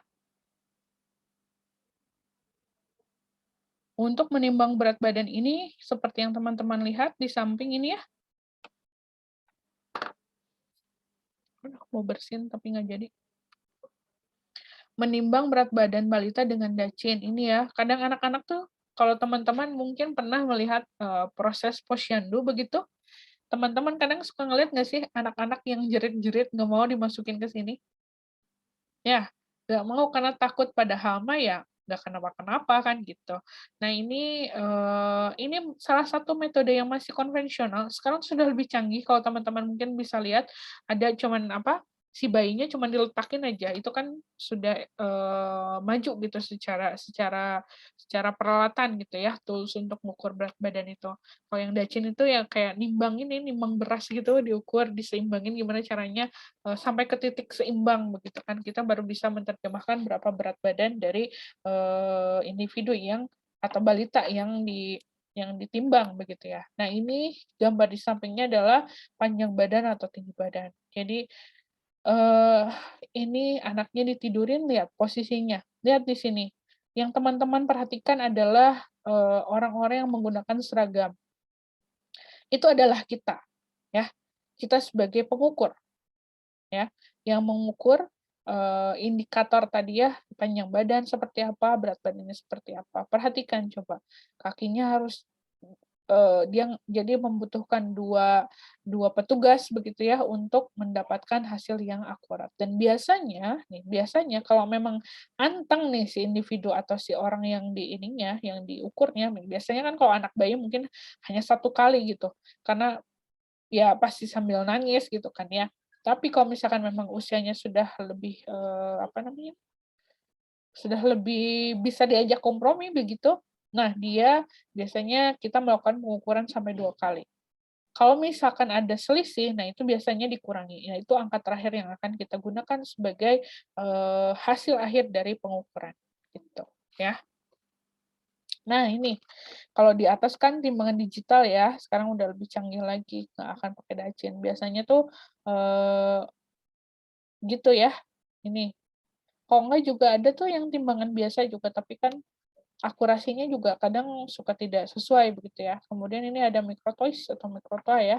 Jadi biasanya caranya itu nanti harus sama 2 orang. Biasanya dalam memasang alat ukur itu biasanya butuh 2 orang. Jadi kayak, dia yang akan bagian validasi di bagian bawah untuk dilihat apakah sudah di titik nol atau belum. Ya, karena kan ini bagian atasnya nih yang ditempel, yang dipaku tuh ininya yang bagian atas. Nah, ini kan dilihat nih, ada garis merah nih, teman-teman lihat nggak? Garis merah ini adalah, garis batas. Kalau misalnya di sini sudah 0, nah itu udah pasangin. Ini harus nyentuh lantai dulu. Dan selalu dipastikan temboknya lurus, lantainya juga lurus. Ya, makanya itu banyak banget indikator dalam proses pengukuran itu luar biasa. Maksudnya ya, tapi kalau sudah terbiasa kita akan tahu dengan sendirinya kayak, oh iya ini nggak boleh kalau ditemboknya seperti ini. Jadi kayak kondisi rumahnya yang datar dengan semen, kemudian yang satu lagi rumahnya dengan papan, kira-kira boleh nggak kita ngukur di atas rumah yang papan itu? Terus tapi belakangnya bilik, boleh nggak? Enggak ya, gitu. Selalu dipastikan dalam sudut yang sempurna, gitu, 90 derajat. Nah, nih lihat. Dia mencoba untuk memvalidasi ini, ya, makanya dilihat juga nih, si lantainya juga lurus, temboknya juga bersih, nggak ada yang menjadikan pengukuran itu tidak sesuai begitu ya. Nah ini biasanya kalau Bapak ini kan ngelihatnya cuma dari atas doang ya. Biasanya kalau kami itu diajarinnya tuh beneran harus apa ya istilahnya ya, ngadapong tuh beneran harus turun gitu, kepala itu harus ke bawah. Dilihat gitu sejajar, oh iya udah 0 gitu, udah sesuai. Ya kan ditarik, kemudian nih anak juga seharusnya nih anak itu nggak ngelihat ke bawah ya. Harusnya dia melihat sejajar aja gitu. Yang dilakukan ini sudah betul ya. Nih, ujung tumitnya, betisnya, kemudian pantatnya, kemudian punggungnya sampai bagian kepala itu sudah benar. Hanya saja ini pandangannya harus lurus ke depan. Nah, lihat. Jadi ada yang bagian nariknya, ada yang bagian mengkalibrasi atau melihat angkanya berapa. Itu makanya kenapa pada saat proses pengukuran antropometri itu tidak bisa dilakukan oleh sendiri. Jadi butuh partner untuk memastikan proses pengukuran itu dijalankan dengan benar. Gitu teman-teman ya. Oke, selanjutnya ini lingkar kepala. Ini ya. Kenapa sih Bu butuh pengukuran lingkar kepala? Iya, ini adalah salah satu indikator apakah jaringan di dalam bagian otaknya ya di sekitar kepalanya ini berkembang dengan optimal ya. Tahu kan ada yang hidrosepalus, kemudian ada juga yang kepalanya kecil gitu loh. Nah, itu kan salah satu juga tanda klinis begitu ya. Kemudian ini lingkar lengan atas. Nah, ini pita lila ini digunakan untuk ini nih, untuk bayi juga bisa, kemudian itu untuk wanita usia subur. Jadi ada 2 pita lila ya, sesuai dengan fungsi dan perannya. Ini untuk bayi, kemudian ini untuk wanita usia subur. Oke. Nih, lihat nih, panjang depa, ini juga bisa nih. Bisa digunakan untuk indikator dari antropometri, pengukuran antropometri. Kemudian mengukur tinggi lutut. Nah, ini caranya ya. Kita kayaknya belum ada deh, di prodi belum ada alat ini. Mungkin nanti saya coba sarankan untuk punya. Ini juga untuk mengukur tinggi lutut begitu. Ini untuk panjang depa. Nah, kalau tinggi duduk ini yang dilihatnya. Duduk seperti biasa, badan nempel ke dinding, badan tegap. Ini biasanya untuk lansia ya. Kadang kan lansia juga dia nggak bisa berdiri tegap kan ya. Jadi ini digunakannya untuk lansia biasanya. Kemudian ini rasio lingkar pinggang dan panggul. Ini kita supaya tahu lemak visceral di sini itu nantinya ada berapa. Sorry. Ya benar-benar. Lingkar pinggang ini untuk melihat tadi lemak visceralnya berapa banyak. Tapi kalau untuk lebih akurat lagi adalah ada satu alat yang kita kenal dengan bioimpedance, A-nya lupa apa, tapi itu bisa mendeteksi jumlah lemak di dalam tubuh. Alatnya mungkin kalau nggak salah belum dimasukin ya. Nanti kita setelah ini saya tunjukkan ya. Nah ini ya, persyaratan alat antropometri mudah didapat dan digunakan, hasil ukuran harus objektif, biaya pembuatan alat juga relatif lebih murah, dapat dilakukan dengan pelatihan yang sederhana. Ya biasanya kalau misalkan nanti kita mau melakukan pengukuran dan sebagainya, biasanya ada pelatihannya dulu supaya sama persepsinya gitu ya. Kemudian pertumbuhan sebagai dasar antropometri. Iya, pertumbuhan kan kita tahu bahwa adanya terjadi perubahan sel tubuh yang terjadi dalam dua bentuk. Ada yang pertambahan secara ukuran dan pertambahan secara jumlah. Nah, akumulasi perubahan sel ini akan menghasilkan perubahan ukuran tubuh yang ditunjukkan dengan pertambahan ukuran fisik, baik dalam bentuk berat badan, tinggi badan, ataupun tampilan fisik. Akibat dari perubahan sel juga menyebabkan proporsi atau komposisi tubuh juga berubah, sehingga kita bisa tahu ya perubahan fisik dari waktu ke waktu, baik dari segi ukuran fisik, proporsi maupun komposisi tubuh. Kemudian antropometri juga dia digunakan sebagai indikator status gizi, di mana pertumbuhan seseorang yang optimal itu memerlukan asupan gizi yang seimbang. Gizi yang tidak seimbang akan mengakibatkan terjadinya gangguan pertumbuhan. Ketika kekurangan gizi, itu bisa mengakibatkan terhambatnya pertumbuhan. Sebaliknya, kalaupun kelebihan gizi, itu bisa mengakibatkan pertumbuhan yang berlebih. Artinya, sebagai tadi, investasi lemak ya, sehingga dia jadi gemuk. Oleh karena itu, antropometri sebagai parameter status pertumbuhan dapat digunakan untuk menilai status gizi. Jadi alasannya, kenapa sih antropometri bisa digunakan sebagai indikator status gizi ya tadi. Jadi balik lagi, konsepnya adalah bahwa penggunaan antropometri itu adalah dasarnya kita menilai pertumbuhan dari seseorang. Dari pertumbuhan itu kita bisa melihat status gizi seseorang itu. Ya. Sampai di situ, paham? Paham ya? Kebayang nggak apa yang saya jelaskan? Sedikit, Bu. Kayaknya ada yang belum paham deh. Apa? Boleh deh. Coba. Insya Allah paham, Bu. Oke, makasih Rifka. Lanjut ya. Nah, ini tadi ya. Antropometri itu fungsinya sebagai penilaian status pertumbuhan, kemudian penilaian status gizi, menilai pertambahan berat badan tinggi badan, menilai pencapaian berat badan tinggi badan pada umur tertentu, kemudian ini dilakukan secara sering dan teratur, kalau ini sewaktu-waktu teratur. Jadi penilaian status pertumbuhan itu kan biasanya kalau misal kayak bayi itu di buku KIA-nya itu kan setiap ada posyandu begitu, misal sebulan sekali kita ngecek pertumbuhannya berapa. Kalau misalkan untuk menilai status gizi itu tidak bisa dilakukan dalam misal sebulan sekali karena mungkin bisa saja gitu perubahannya tidak terlihat secara signifikan, makanya sifatnya sewaktu-waktu dan teratur. Nah ini metode laboratorium ya. Metode laboratorium ini merupakan salah satu juga penentuan status gizi di mana metode ini dilakukan secara langsung pada tubuh atau bagian tubuh seseorang. Tujuannya adalah untuk mengetahui tingkat ketersediaan zat gizi dalam tubuh sebagai akibat dari asupan gizi dari makanan. Tadi contohnya, makanya Ibu bilang contohnya adalah kita bisa mengetahui dia defisiensi zat gizi mikro apa, atau mungkin dia kelebihan zat gizi mikro seperti apa. Contohnya misal tadi yang anemia, kita bisa ngecek tuh hemoglobinnya dari mana. Pasti kita diambil darahnya dong, benar nggak? Ya. Kemudian jumlah cairan apa ya istilahnya? Oh, status iodium. Kita bisa melihat dari urin seseorang. Ya, jadi diambil tuh sampelnya, dicek tuh jumlah kadar iodiumnya di dalam urin itu berapa, gitu ya. Dan jenis pemeriksaan darah lainnya, gitu ya. Berikutnya, tes fungsi fisik. Nah, biasanya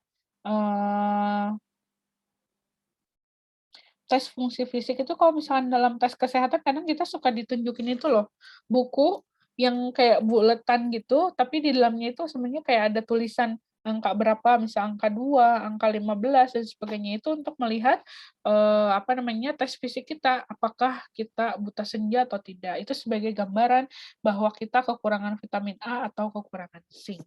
Gitu ya. Selanjutnya, nah ini kelebihan dan kelemahannya. Kalau kelebihannya tentunya kita bisa mendeteksi gitu ya, lebih akurat begitu, apakah seseorang itu dia mengalami defisiensi zat gizi tertentu. Kalau dilihat lagi, kita bisa memprediksikan dan kita bisa tahu, kita akan mengintervensi orang tersebut ketika kita tahu dia defisiensi zat gizi apa, misal tadi anemia itu berarti apa? Fe gitu. Nah, kita tahu kita akan mengintervensi atau memberikan perlakuan terhadap yang defisiensi tersebut, misal dengan memberikan asupan zat gizi sumber Fe yang lebih banyak lagi gitu. Sesuai dengan anjuran ya tentunya. Kemudian data yang diperoleh itu hasil pemeriksaan cukup valid dan dapat dipercaya ketepatannya. Iya ya, biasanya kalau hasil lab itu ya karena mungkin alat ukurnya jelas, kemudian step by step dari cara pengukurannya juga sudah sesuai dengan rujukan begitu, maka secara hasil pun akan dikatakan valid begitu dan dapat dipercaya ketepatannya. Kelemahannya nih, pada umumnya pemeriksaan itu yang di laboratorium itu memerlukan peralatan yang harganya cukup mahal, sehingga secara alat-alat lebih canggih. Makanya kalau tes di lab itu cenderung lebih mahal. Benar nggak? Kalau misalkan kita ngukur tadi berat badan, mungkin kita tinggal beli timbangan aja, ya. Kalau misalkan kita mau ngeceknya yang sifatnya harus di lab begitu, kita sudah datang ke lab menggunakan satu alat tertentu, misal begitu, dan harganya juga cukup mahal, gitu ya. Kemudian rata-rata kebanyakan alat di laboratorium itu dia sangat sensitif dan mudah pecah. Iya, karena yang kayak kaca gitu ya. Sehingga alat laboratorium itu sulit untuk dibawa ke tempat yang jauh. Biasanya kalau kita sedang melakukan satu riset, kemudian kita mau ngetes alat biokimia, kita itu akan membawa tenaga laboran, ya laborannya dibawa tuh, untuk ngebawa juga alat-alatnya, dan itu selalu dipastikan kondisinya dalam kondisi yang baik. Karena itu ya pasti ada kerusakan dalam perjalanannya. Nah, biasanya itu juga harus diperhitungkan begitu ya. Kemudian pada waktu melakukan pemeriksaan dengan metode laboratorium, itu umumnya memerlukan tempat dan kondisi yang khusus agar pemeriksaan berjalan dengan baik dan aman. Iya, kadang kita butuh tempat yang steril, gitu kan, harus bersih, dan lain sebagainya, gitu ya. Kemudian batasan kecukupan zat gizi setiap individu itu tidak mutlak. Iya, setiap orang, tadi yang sudah dibahas di awal, memiliki kebutuhan dan kecukupan zat gizi hariannya itu pasti berbeda. Selain tadi pada umumnya dipengaruhi oleh usia, dipengaruhi oleh apa lagi? Jenis kelamin, aktivitas tubuhnya gitu ya, dan indikator lainnya. Tetapi ini juga sama. Jadi intinya tadi sebagai dasar bahwa setiap individu itu membutuhkan atau kecukupan atau tadi kebutuhan harian dari zat gizi itu pasti berbeda. Misal di sini Zahra sama Rifka bisa aja beda, benar nggak? Misal karena berat badannya juga berbeda, tinggi badannya juga berbeda. Ya, jelaslah kalau misalkan ibu membandingkan Rifka dengan Altaf misalnya, itu juga pasti berbeda. Kenapa bisa berbeda? Iya, pertama jenis kelaminnya berbeda, usianya mungkin juga bisa jadi berbeda, dan jenis kelaminnya tentu berbeda, gitu ya. Nah ini tadi saya sempat bilang kan ya bahwa batasan dari kadar hemoglobin dalam darah itu kalau pada perempuan betul 12. Kemudian ada juga dengan kadar hemoglobin 11 mg per desiliter tidak menunjukkan gejala anemia. Jadi tadi batasannya adalah 11 sampai 12 kadar hemoglobinnya ya. Itu salah satu contohnya gitu kalau kita bicara tentang uji laboratorium atau biokimianya. Nah ini kalau metode klinis itu kan tadi yang sudah saya jelaskan tuh, jadi kayak manifestasi dari ketidakcukupan zat gizi harian yang dikonsumsi oleh individu tersebut atau mungkin oleh seorang anak contohnya di sini, itu kita bisa melihat secara klinisnya.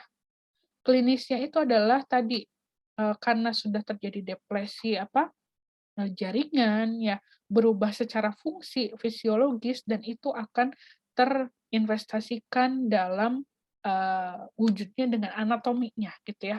Jadi secara, morfologi dari badannya itu akan tubuhnya akan terlihat. Misal, contohnya di sini adalah anak menderita odema pada kedua kaki. Perhatikan kakinya, ginduk-ginduk itu bukan ginduk-ginduk sehat, tetapi ternyata di sini terdapat cairan ya.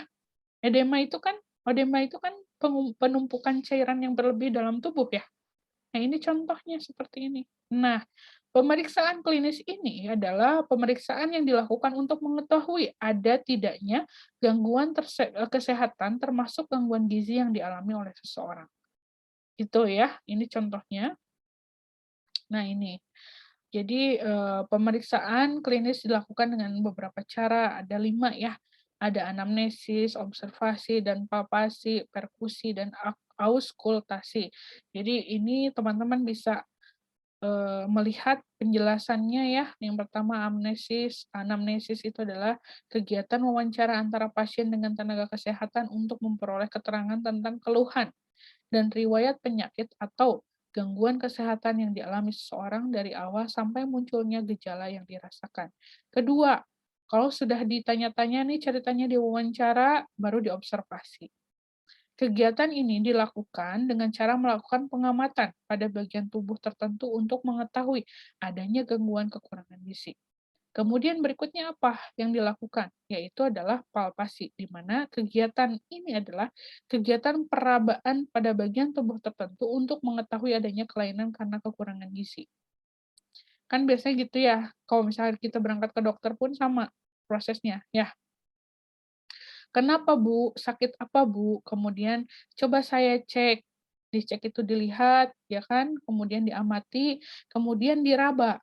Kalau misalkan kayak, saya punya keluhan dok, ini di ujung ulu hati saya kok sakit. Biasanya kan suka dipegang, ya kan? Dicek dan lain sebagainya. Kemudian langkah berikutnya adalah perkusi, melakukan mengetukkan pada bagian tubuh tertentu untuk mengetahui reaksi yang terjadi atau suara yang keluar dari bagian tubuh yang diketuk. Pernah tidak dicek, rangkaian pengecekan ini oleh dokter misal kalau lagi sakit? Pernah tidak? Kalau misalnya pernah pasti terbayang, ya. Yang terakhir adalah auskultasi, di mana dia mendengarkan suara yang muncul dari bagian tubuh untuk mengetahui ada tidaknya kelainan tubuh. Ya kalau dokter kan pakai apa nih? Apa nih yang suka dimasukin ke telinganya terus dicek gitu-gitu? Apa nama alatnya? Stetoskop, Bu.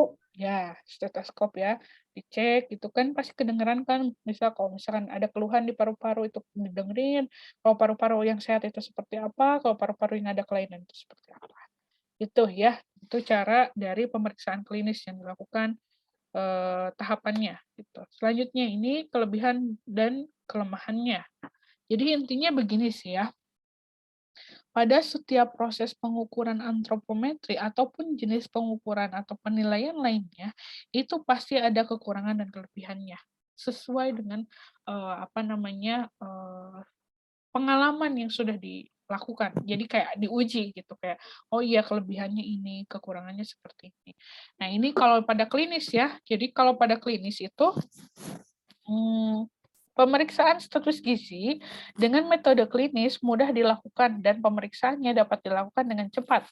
Misal, pemeriksaan anak yang odema karena kekurangan protein cukup memijit bagian kaki yang bengkak. Tuh, kalau misalkan yang bengkak terus cepat balik lagi, ya maksudnya itu ginduk-ginduk sehat gitu ya. Tapi kalau pada anak yang memang tadi menderita odema, ketika dipijit begitu ya, lalu apa yang terjadi? Cepat balik lagi nggak? Enggak. Ya, artinya di situ berarti kita bisa tahu dia defisiensi protein nih. Kemudian direkomendasikan harus seperti apa, gitu ya. Kedua, kelebihannya adalah melakukan pemeriksaan status gizi dengan metode klinis itu tidak memerlukan alat-alat yang rumit, ya. Misalnya, pada pengukuran pembesaran kelenjar gondok karena kekurangan iodium, cukup dengan menggunakan jari-jari tangan pengukur. Ya mungkin kan ada standarnya ya. Kalau misalkan lingkar leher itu harusnya berapa, ada pas kalau orang yang gondok itu kan karena membengkak ya, terjadi pembengkakan, dicek ukurannya misal lebih besar begitu kan. Kemudian selanjutnya adalah tempat pemeriksaan klinis dapat dilakukan di mana saja, tidak memerlukan ruangan yang khusus. Kalau prosedur ukur dilakukan dengan tepat, maka metode klinis menghasilkan data yang cukup akurat dalam menilai status gizi. Itu ya, bisa dibaca juga kelemahannya seperti apa. Jadi kadang juga intinya begini, setiap cara atau metode pengukuran itu kadang dia sifatnya akan saling melengkapi satu sama lain.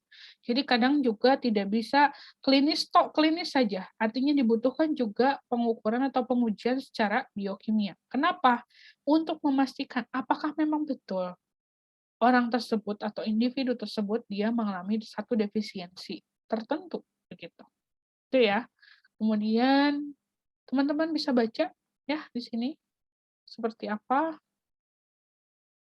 Nah, ini juga sama nih. Terkadang diperlukan data pendukung untuk pemeriksaan biokimia. Kemudian tentu ada pelatihan khusus juga sama ya. Saya rasa kayaknya semua jenis metode penilaian ini ya, antropometri ini dia membutuhkan apa namanya tadi pelatihan untuk ya tadi menyamakan persepsi ya. Tekniknya sama gitu ya. Jadi akan menghasilkan data yang sesuai begitu ya. Nah, ini juga sama nih, waktu pelaksanaan pengukuran juga dengan metode klinis itu dipengaruhi oleh lingkungan. Misal kadang juga ada anak yang rewel, kemudian tebal kulit atau pigmen, dan pengaruh yang lain, misalnya sulit dilakukan pemeriksaan klinis anemi pada orang yang berkulit hitam karena kulitnya gelap. Iya, kan kadang misalkan anemi itu kita bisa ngelihat nih, dari pucatnya, ya kan? Kalau misalkan orang yang kulitnya hitam, kita bisa ngecek nggak? Nggak ya, gitu. Nah ini, selanjutnya ini ya. Kita sampai jam berapa ya teman-teman ya? Sampai jam 10.40, Bu. Oh, sudah selesai ya harusnya ya. Coba ya, Ibu ngebut dulu deh. Survei. Sudah ini ada kuliah siapa lagi? Ada, Bu, psikologi, Bu. Jam 11. Oke. Oke ya, sebentar ya. Saya izin minta 10 menit lagi boleh? Iya, boleh, Bu. Oke, survei konsumsi pangan. Teman-teman bisa ngecek ya, ini pengertiannya. Kekurangan gizi diawali dari asupan gizi yang tidak cukup. Sebaliknya, kelebihan gizi juga disebabkan dari asupan gizi yang lebih dari kebutuhan tubuh. Ketidakcukupan asupan gizi atau kelebihan asupan gizi dapat diketahui melalui pengukuran konsumsi pangan atau dietary method. Nah, ini ya, dia juga ada faktornya, di mana bentuk hubungan timbal balik antara makhluk hidup dengan lingkungannya. Jadi kondisi ini yang memungkinkan tubuh optimal dan mempengaruhi status gizi seseorang. Nah, contohnya di sini adalah data sosial ekonomi, data kependudukan, keadaan lingkungan fisik, dan data vital statistik. Data sosial ekonomi itu jumlah anggota keluarga, tingkat pendidikan, keadaan budaya, agama, dan lain sebagainya. Nah, ini secara umum dia akan berpengaruh terhadap status gizi. Kenapa? Tadi secara tidak langsung ya. Kenapa disebutkan secara tidak langsung? Ya, kalau misalkan jumlah anggotanya banyak, tingkat pendidikannya rendah semua, kemudian tingkat pendapatannya rendah, otomatis dia akan berpengaruh terhadap tingkat pemenuhan kebutuhan zat gizi harian keluarga tersebut. Kalau misalkan kebutuhan zat gizi keluarga tersebutnya rendah, maka tadi karena dipengaruhi oleh faktor sosial ekonominya juga rendah, maka akan mempengaruhi status gizi keluarga tersebut, begitu ya. Itu intinya ya. Kemudian ini ekologi lingkungan, pengaruh infeksi, pengaruh budaya, keadaan sosial ekonomi, produksi pangan juga. Data vital statistik di sini adalah angka kematian. Dan statistik layanan kesehatan di sini adalah pelayanan di puskesmas dan rumah sakit. Ya. Ini kelebihan dan kekurangan dari faktor ekologi, teman-teman bisa baca mungkin ya di sini ada keadaan ekologi, lingkungan lebih mudah diketahui secara umum, kemudian kelemahannya di sini faktor ekologi itu tidak langsung mempengaruhi status gizi, tetapi melalui berbagai faktor lain yang saling mempengaruhi. Iya ya, tadi yang saya bilang, makanya kenapa terkategorikan adalah penilaian secara tidak langsung gitu ya. Ini survei konsumsi pangan ya. Nih, tadi sudah dibahas nih, metodenya banyak. Yang jelas tujuannya adalah kita mengukur konsumsi pangan untuk mengetahui asupan gizi dan makanan, serta mengetahui kebiasaan dan pola makan, baik pada individu, baik pun dalam rumah tangga, sekalipun dalam kelompok masyarakat. Tujuan khususnya, teman-teman bisa baca, ada 4 ya, menentukan tingkat kecukupan asupan gizi pada individu, menentukan tingkat asupan gizi individu yang hubungannya dengan penyakit, serta mengetahui rata-rata asupan gizi pada kelompok masyarakat, dan menentukan proporsi masyarakat yang asupan gizinya kurang. Nah, ini ya, nih. Jadi sasaran survei konsumsi pangan itu individu, rumah tangga, sama wilayah ya. Kalau individu itu contohnya misal tadi ada ada food recall, food record, ada food history dan lain sebagainya. Nah, ini ya kelebihan dan kekurangannya teman-teman bisa baca. Kemudian berikutnya adalah nih yang bisa ini ya sebenarnya gambarannya. Kalau di tingkat individu, metode yang sering dipakai itu adalah recall 24 jam, estimasi dari food record, penimbangan makanan atau food weighing, dietary history, kemudian frekuensi makanan atau food frekuensi. Ya tadi untuk bisa menilai asupannya dan kebiasaannya. Kalau di tingkat rumah tangga, teman-teman bisa ngecek dengan atau metode yang sering digunakan itu adalah metode jumlah makanan, food account. Kemudian pencatatan makanan rumah tangga atau household food record method dan recall 24 jam untuk rumah tangga. Kalau suatu wilayah yang sering digunakannya adalah NBM. Singkatan dari apa, Bu? Neraca bahan makanan dan PPH, pola pangan harapan. Nah, ini kalau misalkan kalau yang kualitatif itu yang mana, kemudian yang kuantitatif yang mana. Kalau kualitatif ini sifatnya memberikan gambaran secara umum begitu ya, dietary history sama food frequency. Kalau yang kuantitatif artinya kita bisa sampai mendapatkan angka asupan per harinya itu misal dengan metode food recall ya 24 jam dari dia bangun sampai dia bangun lagi dia esokan harinya, kemudian estimasi food record, food weighing ya dari mulai dia proses istilahnya dia mulai dari bahan mentah, dia kupasin, dia timbang, dia masak, dia timbang lagi, begitu, sampai selesai, sampai ke sisa makanan yang tidak dikonsumsi, artinya gitu, proses dari food weighing ya. Kemudian ada food account, dia mencatat makanannya seperti apa, kemudian kalau metode pencatatan makan rumah tangga itu sifatnya adalah di rumah tangga. Jadi sama kayak food record tadi ya, jadi estimasi ya, perkiraan begitu di tingkat rumah tangga. Kemudian ini tadi ya, di tingkat individu, teman-teman bisa lihat ini adalah contoh dari formulir food recall 24 jam ya. Ada waktu makannya, namanya sudah pernah dapat kan ya ini ya? Sudah pernah melakukan food recall kan? Ya, Wahid ya? Sudah, Bu. Oke, berarti ini contohnya food record juga sudah kok nggak salah ya? Ya, pernah kan? Iya, Bu, sudah. Oke, selanjutnya ini food weighing, dietary history ya. Jadi ini hanya karena sudah pernah dijelaskan, saya rasa mungkin teman-teman juga sudah punya bayangan. Ini food frequency ya.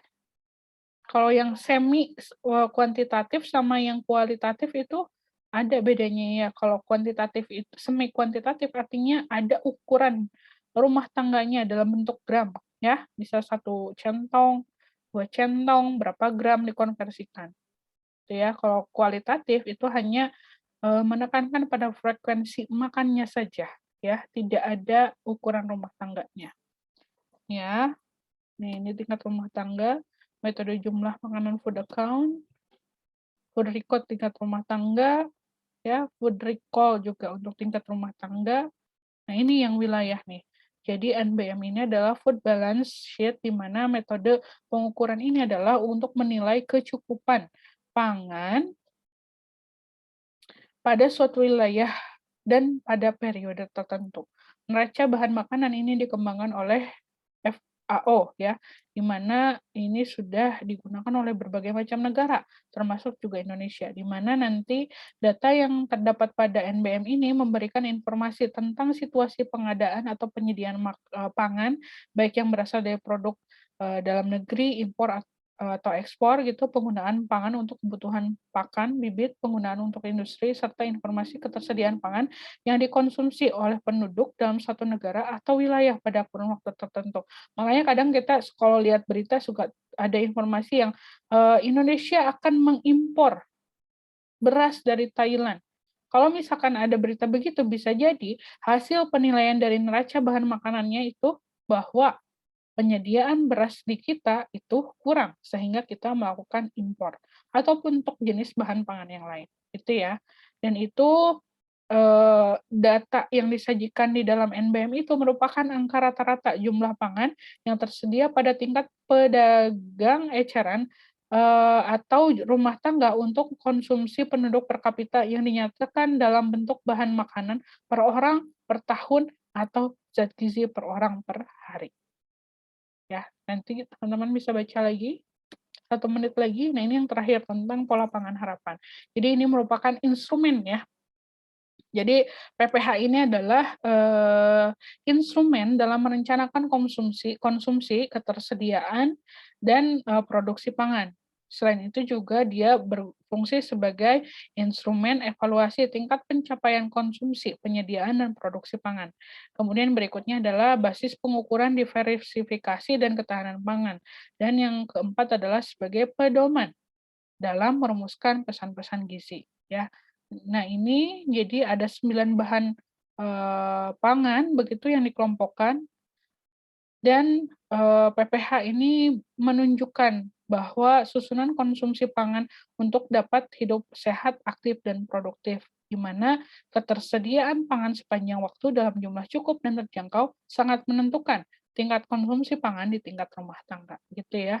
Jadi tadi, jadi kesimpulannya tadi pengukuran itu penilaian ada di tingkat individu, tingkat rumah tangga, dan tingkat wilayah, ya, untuk survei konsumsi pangan. Kalau tadi untuk pengukuran status gizi tentunya untuk individu dengan berbagai macam ya, itu kan ya, macamnya dari mulai tadi antropometri dengan macam-macamnya, begitu, tinggi badan, berat badan, dan sebagainya. Kemudian laboratorium atau biokimia, begitu. Nah, selanjutnya adalah tadi yang terakhir apa? Klinis ya. Kalau klinis itu nanti ada pedomannya, jadi buku itu yang menunjukkan misalkan dia defisiensi zat gizi apa, bisa kayak vitamin A, bisa di bawah matanya dia tidak terlalu merah, malah warna pucat, berarti ya dia anemia dan sebagainya. Gitu teman-teman, sorry kelebihan 1 menit. Saya rasa cukup ya untuk hari ini. Ini hari ini, sorry penanggung jawabnya siapa ya? Rifka bukan? PJ mata kuliah ini? Iya, Bu. Saya. Oke, baik Rifka. Ini yang hadir hanya ada 40 ya? Iya, Bu. Oke, tolong dicek ya. Terima kasih. Nanti mau dilaporkan karena saya akan memberikan kehadiran ini ke Bu Fajria dan Bu Widya. Oke, terima kasih atas kehadirannya hari ini. Saya cukupkan. Saya tutup ya. Assalamualaikum warahmatullahi wabarakatuh. Waalaikumsalam. warahmatullahi wabarakatuh. Terima kasih, Bu. Ya, sama-sama. Jangan Banyak, pada Bu. lemes gitu dong. Ini kayak pada lemes gitu.